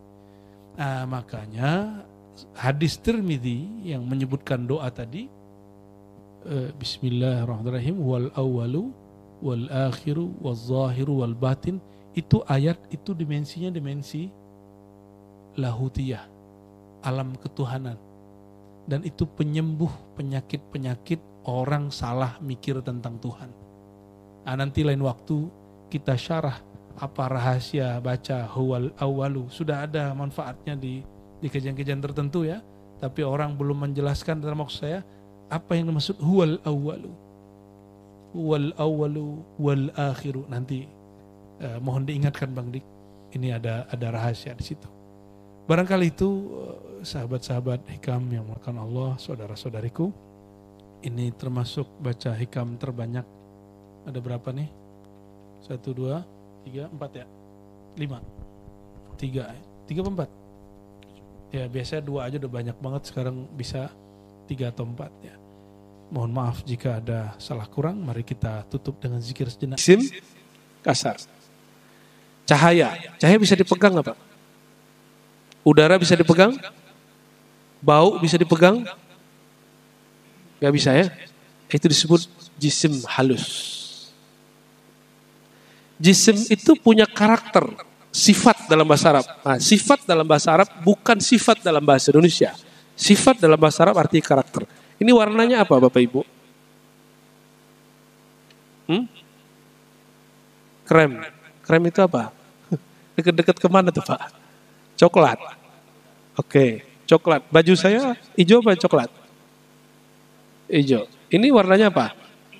Coklat juga. Oke. Berarti kita sudah kenal ada karakter melekat pada dia yaitu warna. Maka setiap warna disebut dengan dalam bahasa Arab sifat atau arad. Ada jisim ini terdiri dari banyak sel-sel, molekul-molekul, zat-zat. Bahasa Arabnya jauhar. Nah, itu kalau pakai istilah bahasa Arab kan pusing semua. Saya kurangi istilahnya ya. Baju putih. Oke, baju putih. Coba bayangkan baju tanpa warna putih. Bisa? Sekarang bayangkan sebaliknya. Putih tanpa ada tempatnya. Putih tapi bukan baju. Bisa nggak? Coklat tapi bukan dinding. Pasti kebayang benda lain. Bayangkan ada atribut karakter warna, tapi warna ini tidak ada pada suatu benda. Bisa nggak? Akal kita nggak sampai. Karena memang dia tidak ada. Disebut mustahil. Disebut apa? Oke. Ini badan. Ini badan kita. Nah, saya ini tinggi apa pendek Pak? Tinggi. Tinggi no Pak. Tapi untuk ukuran manusia, mungkin saya masuk usia Indonesia lumayan. Dianggap tinggi. Tinggi itu disebut bahasa Arabnya arad atau karakter. Kondisi. Sifat. Nah, bisa begitu. Oke. Nah, Allah Ta'ala karena dia bukan benda, maka dia tidak mempunyai karakter-karakter seperti benda. Coba, saya duduk di atas kursi. Kelihatan Bapak, saya duduk di atas kursi, Bapak juga duduk di atas sajadah. Ketika duduk di atas kursi, berarti ada yang di atas, ada yang di bawah. Lalu ada ruang yang kepake, benar nggak? Allah bukan benda. Benda butuh ruang, butuh waktu. Allah bukan benda. Jika disebut Allah bersemayam di atas aras, berarti apa? Allah bukan benda. Allah tidak perlu menduduki aras. Allah tidak perlu menempati aras. Karena menempati itu sifat daripada jisim benda. Allah maha suci dari benda. Gimana masuk? Pagi-pagi udah mulai olahraga otak.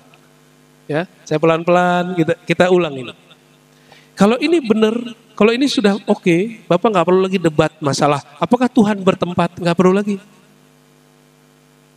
Karena kalau disebut Tuhan di langit kayak Tuhan di aras, jika dia bukan benda, ungkapan di langit di aras bukan berarti dia menempatinya. Namun jika ini nggak beres, akhirnya orang masih bertanya di mana Allah.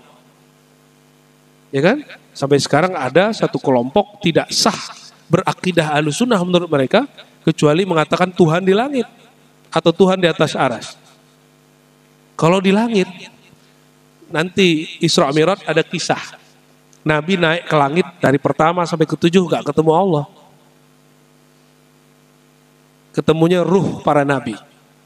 Bukti bahwa Allah tidak menempati langit. Terus kalau kita ngomong dia yang di atas, kata di atas, kalau sudah paham bab tadi, jadi gak masalah. Tapi kalau gak paham bab yang tadi, jadi masalah. Mending dihindarkan. Ya, baik.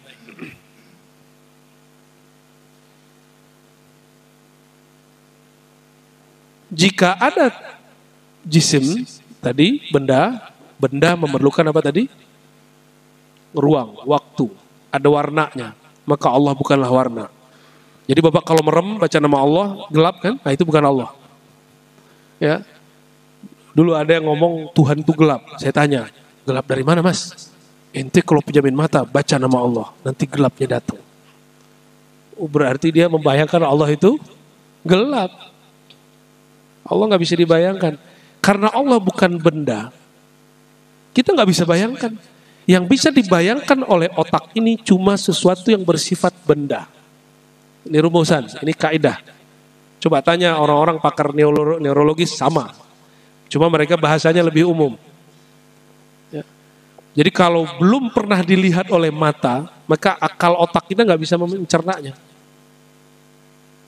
Nah, kita pertegas di situ bahwa Allah bukan benda, maka tidak dapat dicapai oleh pikiran. Bukan berarti mustahil. Akal kita nggak sanggup. Nabi Muhammad nanya ke Jibril, "Hei Jibril, apakah engkau bertemu Rabbmu, bertemu Tuhanmu?" Kata Jibril, enggak sanggup. Allah menabir dirinya, Allah menghijab dirinya dengan 70.000 hijab. Itu Jibril. Semakin aku mendekat, baru saja kemudian hijab terluar, tabir paling luar, maka aku terbakar, lah taraktu. Itu Jibril. Nabi Muhammad SAW diizinkan oleh Allah bertemu. Ra'aitu Rabbi, aku diizinkan Allah untuk memandangnya. Kira-kira Nabi Muhammad mandang pakai mata ini atau pakai kolbu atau pakai ruh?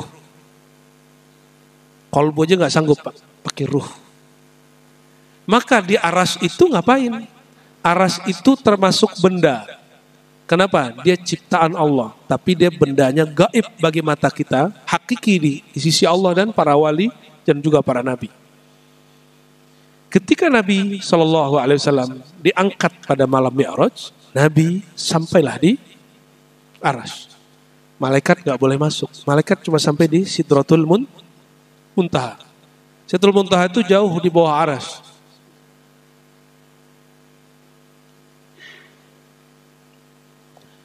Terus Nabi naik. Karena Nabi bawa tubuh kasar, aras itu juga benda kasar. Tapi meliputi alam semesta. Itu aras. Aras itu boleh disebut istana Allah. Tapi itu istilah aja. Kalau kita sudah paham tadi, beda dengan istana presiden, istana raja, istana sultan. Karena sultannya manusia, makhluk, dia benda, dia butuh tempat. Allah raja, tapi dia bukan benda. Maka aras ini tidaklah tempatnya.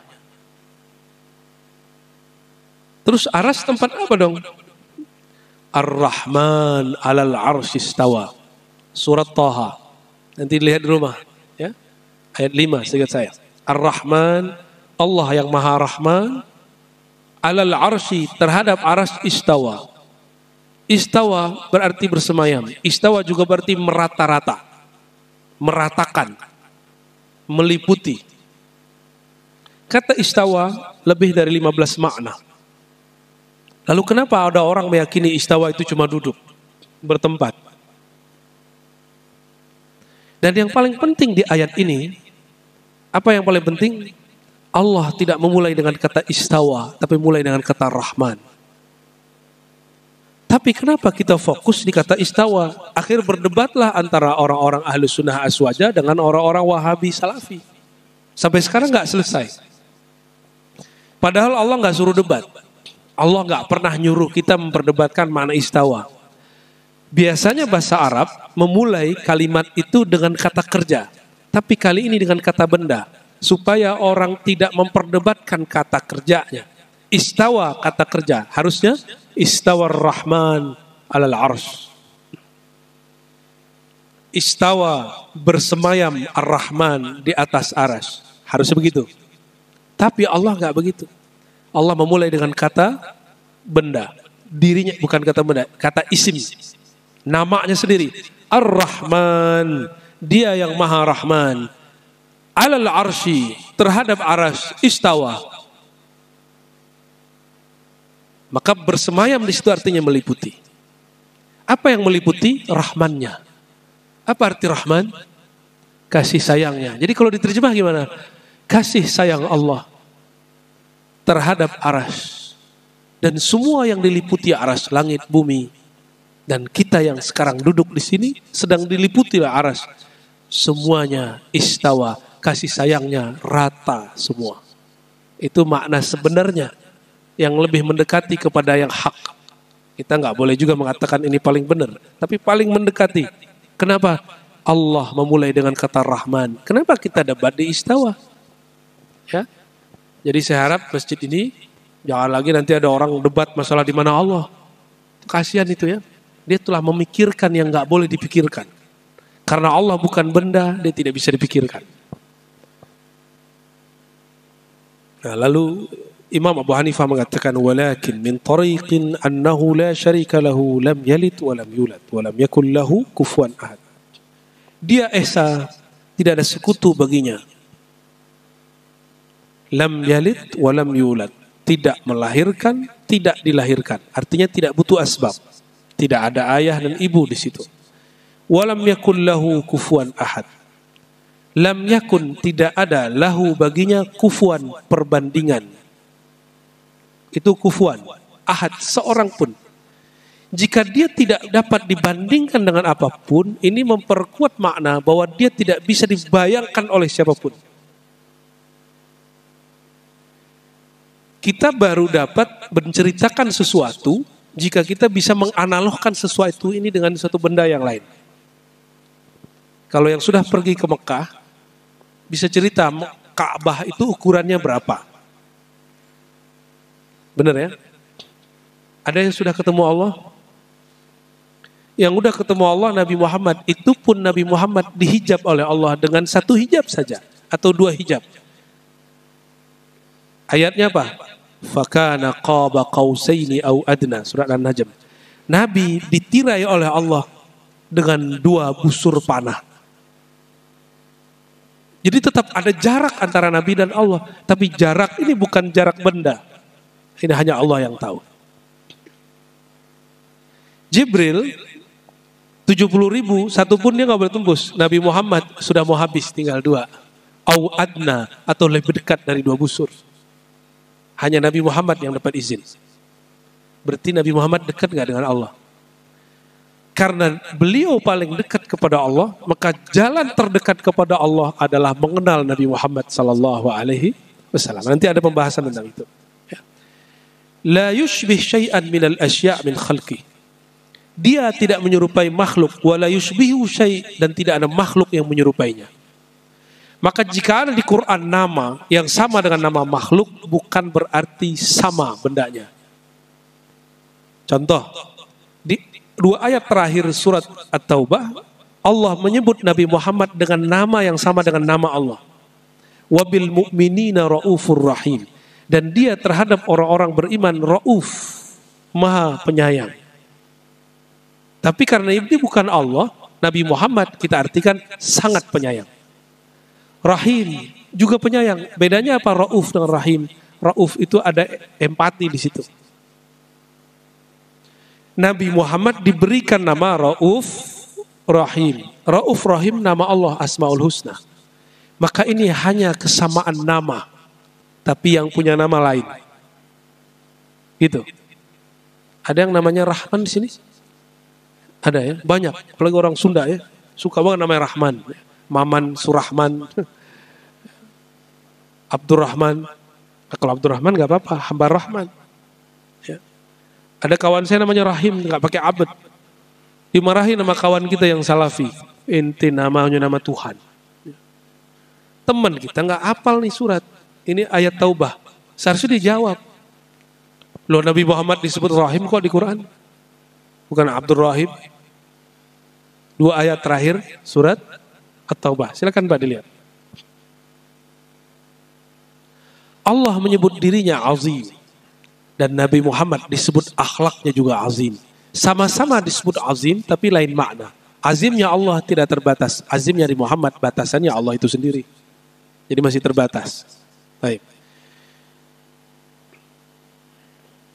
Saya mau tanya Bapak Ibu. Allah dulu sekarang nanti sama enggak? Maka nama Allah itu sudah ada sebelum kita. Sifat Allah sudah ada sebelum alam semesta. Jadi namanya bukan baru, lain dengan Pak Ustadz. Pak Ustadz misalnya kuliah, dapatlah di depannya. Di belakangnya, SAG. Sarjana Alam Gaib. SPD, Sarjana Kepedean. Itu kan nama belakangan Pak. Sarjana Pendidikan, Sarjana Agama, itu nama belakangan. Kerja, lalu jadi direktur. Tambahlah nama, Pak Direktur. Kepala seksi, Kasih. Kepala bagian, Kabak. Itu kan nama-nama tambahan. Menteri, Pak Menteri. Pak RT, Pak RW, itu nama tambahan. Kalau Allah punya nama, namanya tidak bertambah, tidak berkurang. Dia dahulu bernama begitu, sekarang bernama begitu, nanti namanya begitu, nggak berubah.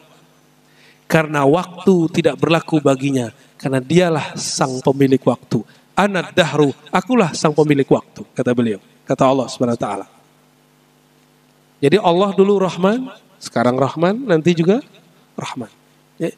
Jika ada orang membayangkan Allah berubah, dia sedang membayangkan makhluk. Maka kalau ada orang membayangkan Tuhan pindah-pindah, dari aras pindah ke langit, Tuhan masuk ke kolbu, itu dia bayangin makhluk, itu bukan Allah yang dia sembah. Itu Tuhan-Tuhanan, bukan Tuhan. Ya. Lam yazal wa la yazal bi asma'ihi wa sifatihi dzatiyah wal fi'liyah. Itu bahasa Arabnya. Bahasa Indonesianya tadi. Allah dulu, sekarang, nanti, namanya tidak ada yang baru, sifatnya tidak ada yang baru, perbuatannya tidak ada yang baru. Semuanya Allah dulu, sekarang, nanti sama. Jika demikian, pengetahuan Allah mengenai kita duduk pagi ini, itu sejak kapan? Semenjak alam ini belum ada, Allah sudah tahu. Kita bakal tinggal di sini, tidak tinggal di sini, Allah sudah tahu. Ini ilmu Allah. Nah, belum lama ini ada orang yang salah paham mengenai ilmu Allah dengan Allah menetapkan, memuliakan sosok Nabi Muhammad SAW. Jadi ada seseorang mengkritik saya terima aja kritiknya. Cuma ternyata dia gagal paham mengenai satu hal. Ilmu Allah. Allah tahu kita sekarang begini, itu sudah ada belum dari dulu? Sudah ada. Bapak bakal jadi PNS, menjadi direktur, jadi manajer, jadi karyawan, jadi pegawai, jadi tentara, jadi polisi. Terserah itu. Semuanya sama dalam ilmu Allah. Nabi Muhammad jadi nabi itu sama dalam ilmu Allah. Tapi Allah mengkhususkan Nabi Muhammad. Apa kata beliau? Ketika ditanya, kapan engkau jadi nabi, wahai Rasulullah? Apa jawaban Nabi Muhammad? Kuntu nabiyan wa Adam baina ma'in wa tin, bainal ma'i wal jasad. Ada beberapa riwayat. Aku sudah jadi nabi, Adam belum dicipta, masih tanah, ruhnya belum ditiup. Aku sudah jadi nabi. Dalam riwayat lain, kuntu nabiyan wa Adam munjadilun bainal ma'in wa tin. Aku sudah jadi nabi, Adam masih bahan-bahan. Apa kata Imam Subki, Imam Suyuti, dua imam minimal. Banyak orang salah faham mengenai ilmu Allah dan kemuliaan nubuat Rasulullah. Dalam ilmu Allah sama aja semua. Para nabi semuanya sama dengan kita, semua ada dalam ilmu Allah. Tapi ketika Nabi mengatakan kuntu nabiyan, aku sudah diangkat jadi nabi, bukan aku sudah diketahui sebagai nabi, itu lain. Aku sudah diangkat sebagai nabi. Beda ya. Nah, maka hadis ini disebut oleh Imam Subuki dengan ikhtisas, keistimewaan Rasulullah.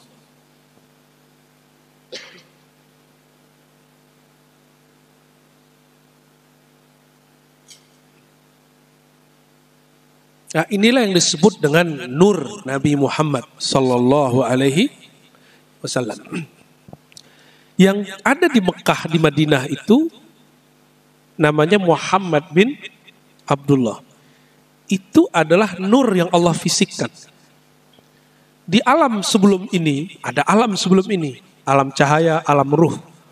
Allah telah menjadikan Nabi Muhammad sebagai nabi. Jadi sebelum ini sudah ada. Maka Imam Suyuti mengatakan, hadis tadi, aku sudah diangkat jadi nabi, Adam belum dicipta. Bukti bahwa ruh atau cahaya lebih tua daripada jasad. Mutaqaddimatun alal ajsad, bahwa arwah, ruh lebih tua lebih dahulu daripada jasad.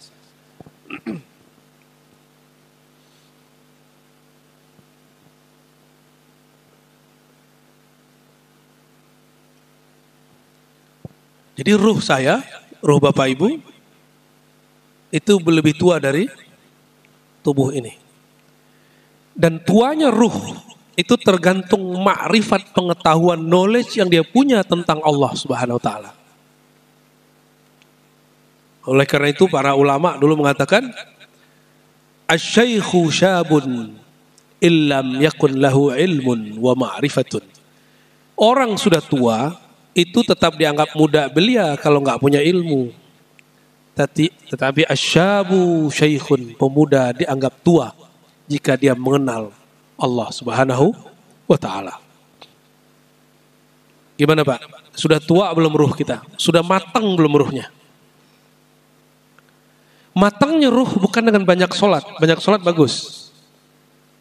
Coba cek, selama pandemi orang-orang yang rajin sholat kok ketakutannya nggak tanggung-tanggung. Saya masuk satu masjid, akhirnya saya nggak mau lagi datang ke masjid itu Pak, nggak mau lagi diundang. Itu sudah ada yang berdiri di depan seperti algojo. Ya, ngatur-ngatur jarak orang. Ya kita juga tahu kok. Ya. Itu bulan puasa tahun kapan tuh? Masker, ya pakai masker nggak apa-apa, tapi jangan kemudian matanya udah kayak algojo. Kayaknya orang ini terinspirasi ingin menjadi Umar. Umar nggak gitu-gitu amat Pak. Umar itu meluruskan soft. Pakai pedang itu lagi perang, bukan lagi musim damai. Kok ada orang terlalu terobsesi baca kisah Sayyidina Umar, karena baca kisahnya nggak lewat ulama ahli hadis, tapi lewat ahli hadas. Baca kisah ini mukanya langsung berhadas. Oh, merhatiin orang begini. Masjid jadi tegang. Udah saya nggak mau lagi datang ke masjid itu. Dua masjid yang saya nggak mau datang habis itu. Ya. Nggak bertanya kepada orang alim gimana cara ngamalin satu riwayat. Main baca-baca sendiri. Ilmunya pakai Google lagi. Ya salam. Ya. Kita mendapatkan satu hadis. Supaya hadis ini kan teks. Maknanya teks bukan di dalam buku. Tapi ada di dalam kolbu para ulama. Maka teks itu harus dikonfirmasi maknanya ke dalam kolbu ulama. Ulama yang mana? Ulama yang dia berguru kepada orang yang punya kolbu. Bukan hanya orang yang ngaji kepada buku. Itu yang dikatakan oleh ulama ahli hadis, ya. La yu'khazul ilm an suhufi. Tidaklah boleh ngambil ilmu agama, bahkan ilmu apa saja, dari orang-orang yang otodidak.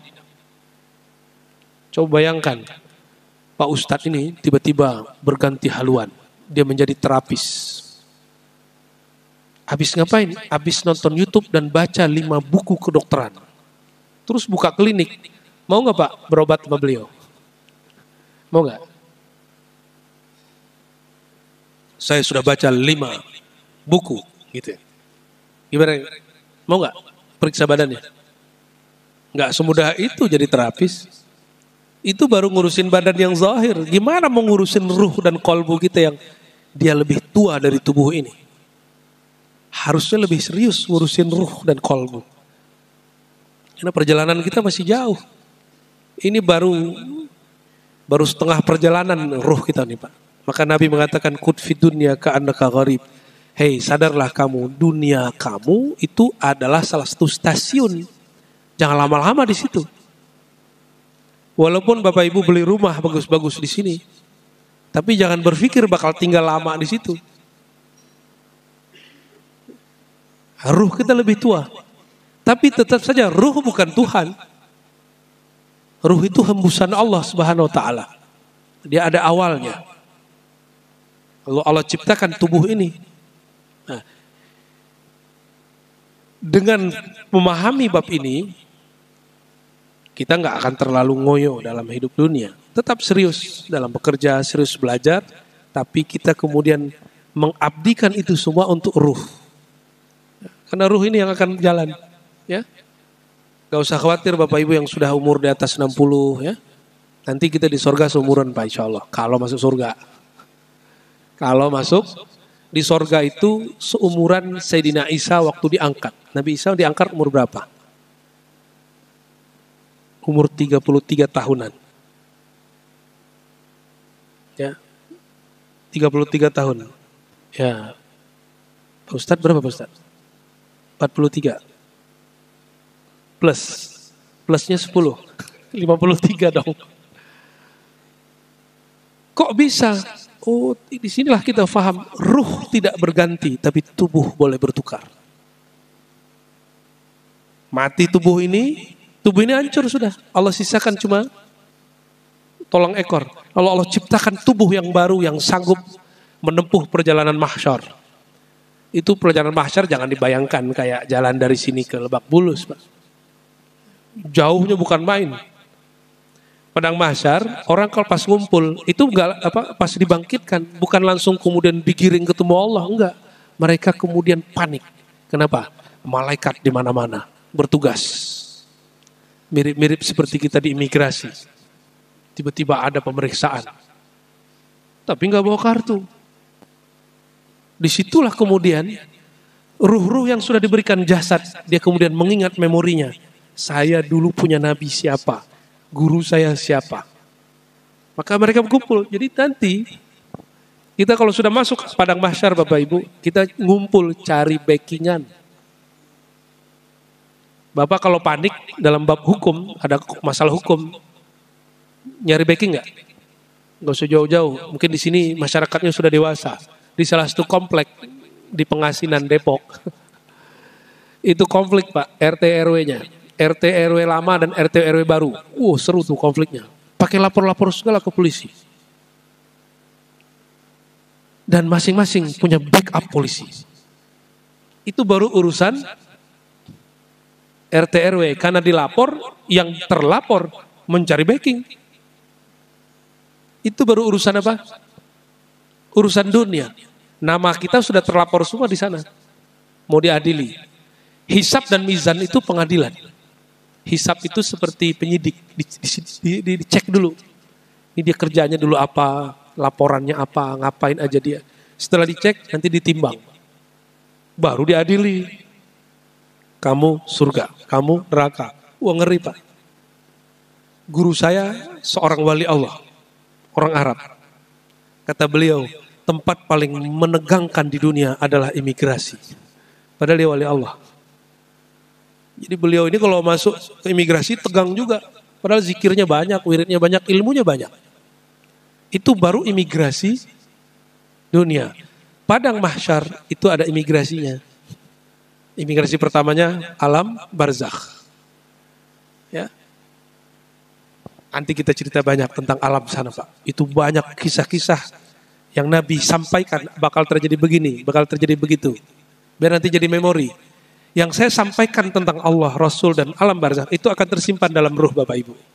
Akan masuk. Walaupun nanti sudah, mohon maaf, pikun, orang pelupa, amnesia, tapi ruhnya gak akan lupa. Ruhnya gak akan lupa. Itu sebabnya kita mesti hadir ke majelis yang mengingatkan kepada Allah dan Rasul, kurangi majelis debat. Supaya ruhnya rindu kepada alam sana. Karena itulah alam kita. Ruh ini harus pulang. Tubuh yang diberikan kepada ruh pulang ke surga. Ruhnya bertemu yang punya surga. Itu namanya pulang kampung. Inna lillahi wa inna ilaihi raji'un. Tapi kalau tubuh tidak pulang ke surga, ruh tidak bertemu yang punya surga, berarti dia sedang ada masalah banyak. Ada masalah, dia berhenti di tengah jalan.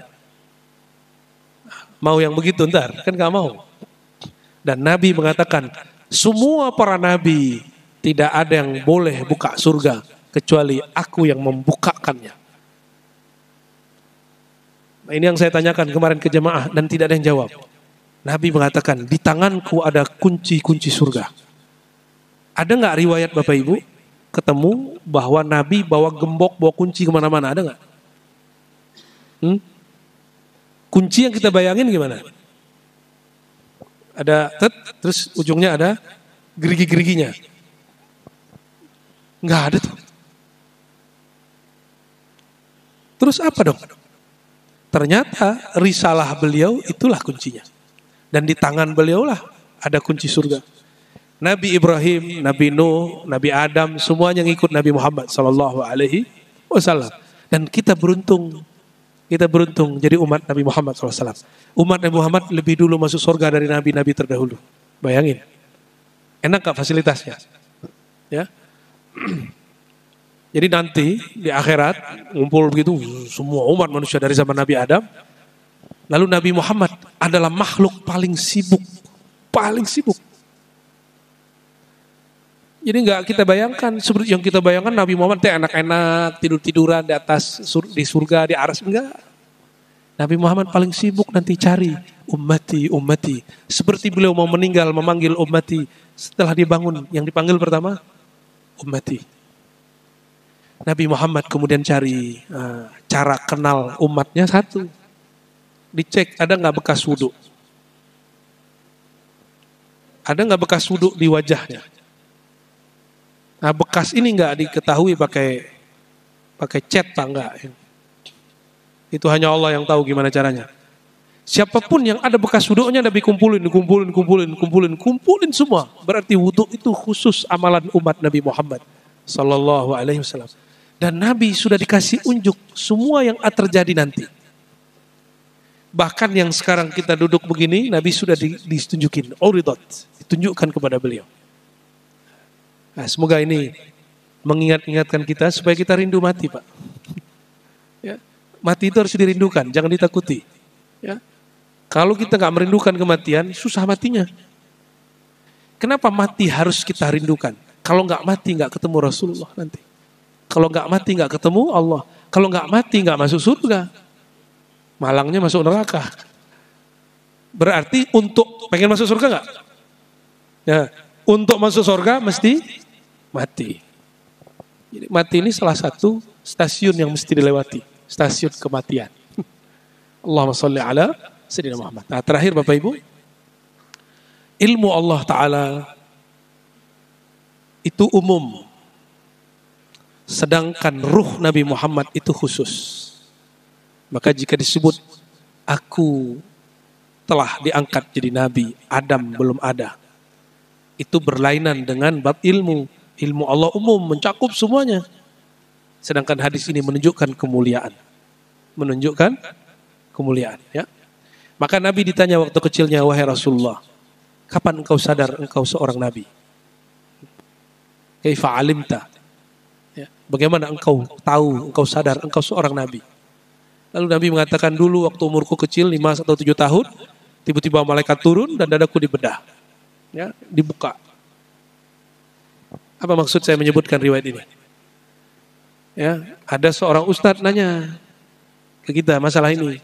Dia seorang pengurus satu ormas. Apa kata dia? Saya sudah ditentukan dalam ilmu Allah sama dengan Nabi Muhammad sebagai nabi. Saya tanya balik, ente waktu umur 5 tahun, 7 tahun sadar gak bakal menjadi pengurus ormas? Gak sadar ya. Berarti beda. Kuntu nabiyan, aku seorang nabi, Adam belum ada, dengan aku akan menjadi pengurus ormas, itu lain. Ya, jadi tolong dibedakan antara ilmu Allah dengan keistimewaan dari Allah. Nabi Muhammad sudah jadi nabi. Alam semesta ini masih bahannya. Inilah kata beliau, kuntu awwala nabiyyina, kuntu awwalan nabiyyina fil khalq. Aku nabi paling pertama di kalangan makhluk. Sedangkan yang terakhir diutus, akhiruhum ba'san. Nah, ini bukan masuk kepada umum ilmu Allah, tapi masuk kepada ikhtisas. Nah, kembali ke bab ini, lam yazal wa la yazal bi asma'ihi. Allah dulu, sekarang nanti sama. Ilmu Allah dulu, sekarang nanti tidak berubah. Kalau ilmu Ar-Razi, awalnya nggak tahu, dikasih tahu jadi tahu. Ilmunya Ar-Razi, kalau belum terjadi, belum tahu. Setelah terjadi, tahu. Ilmunya Allah tidak mesti terjadi dulu baru tahu. Allah sudah tahu sebelum terjadi. Ada yang nanya nanti, ini bagian ikhtitamnya. Kalau Allah sudah tahu, berarti Allah sudah tahu dong ujung kita masuk surga neraka. Betul nggak? Ya, tanyanya gitu. Itu kan ilmu Allah, bukan ilmu kita. Kita tidak diperintahkan memikirkan ilmu Allah.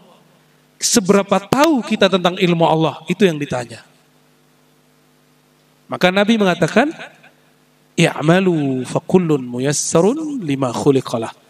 Beramal saja kalian. Amalnya badan, sholat, zikir, haji, umrah. Amalnya kolbu, menyebut nama Allah. Amalnya ruh, ketika beribadah dengan badan, menyebut nama Allah dengan kolbu, terasa seakan memandangnya atau merasa dipandangnya. Itu amalnya ruh. Jadi lain amal ruh dengan kolbu. Kolbu menyebut nama, ruh bertemu yang punya nama. Karena saya sampai hari ini tidak mengetahui hakikat ruh saya sendiri, hanya merasakan dia ada, bapak sama, ibu sama, maka selama-lamanya waktu di dunia, saya tidak akan mengerti hakikatnya Allah. Karena hakikat ruh sendiri kita nggak tahu. Lalu gimana hakikat bertemu Allah?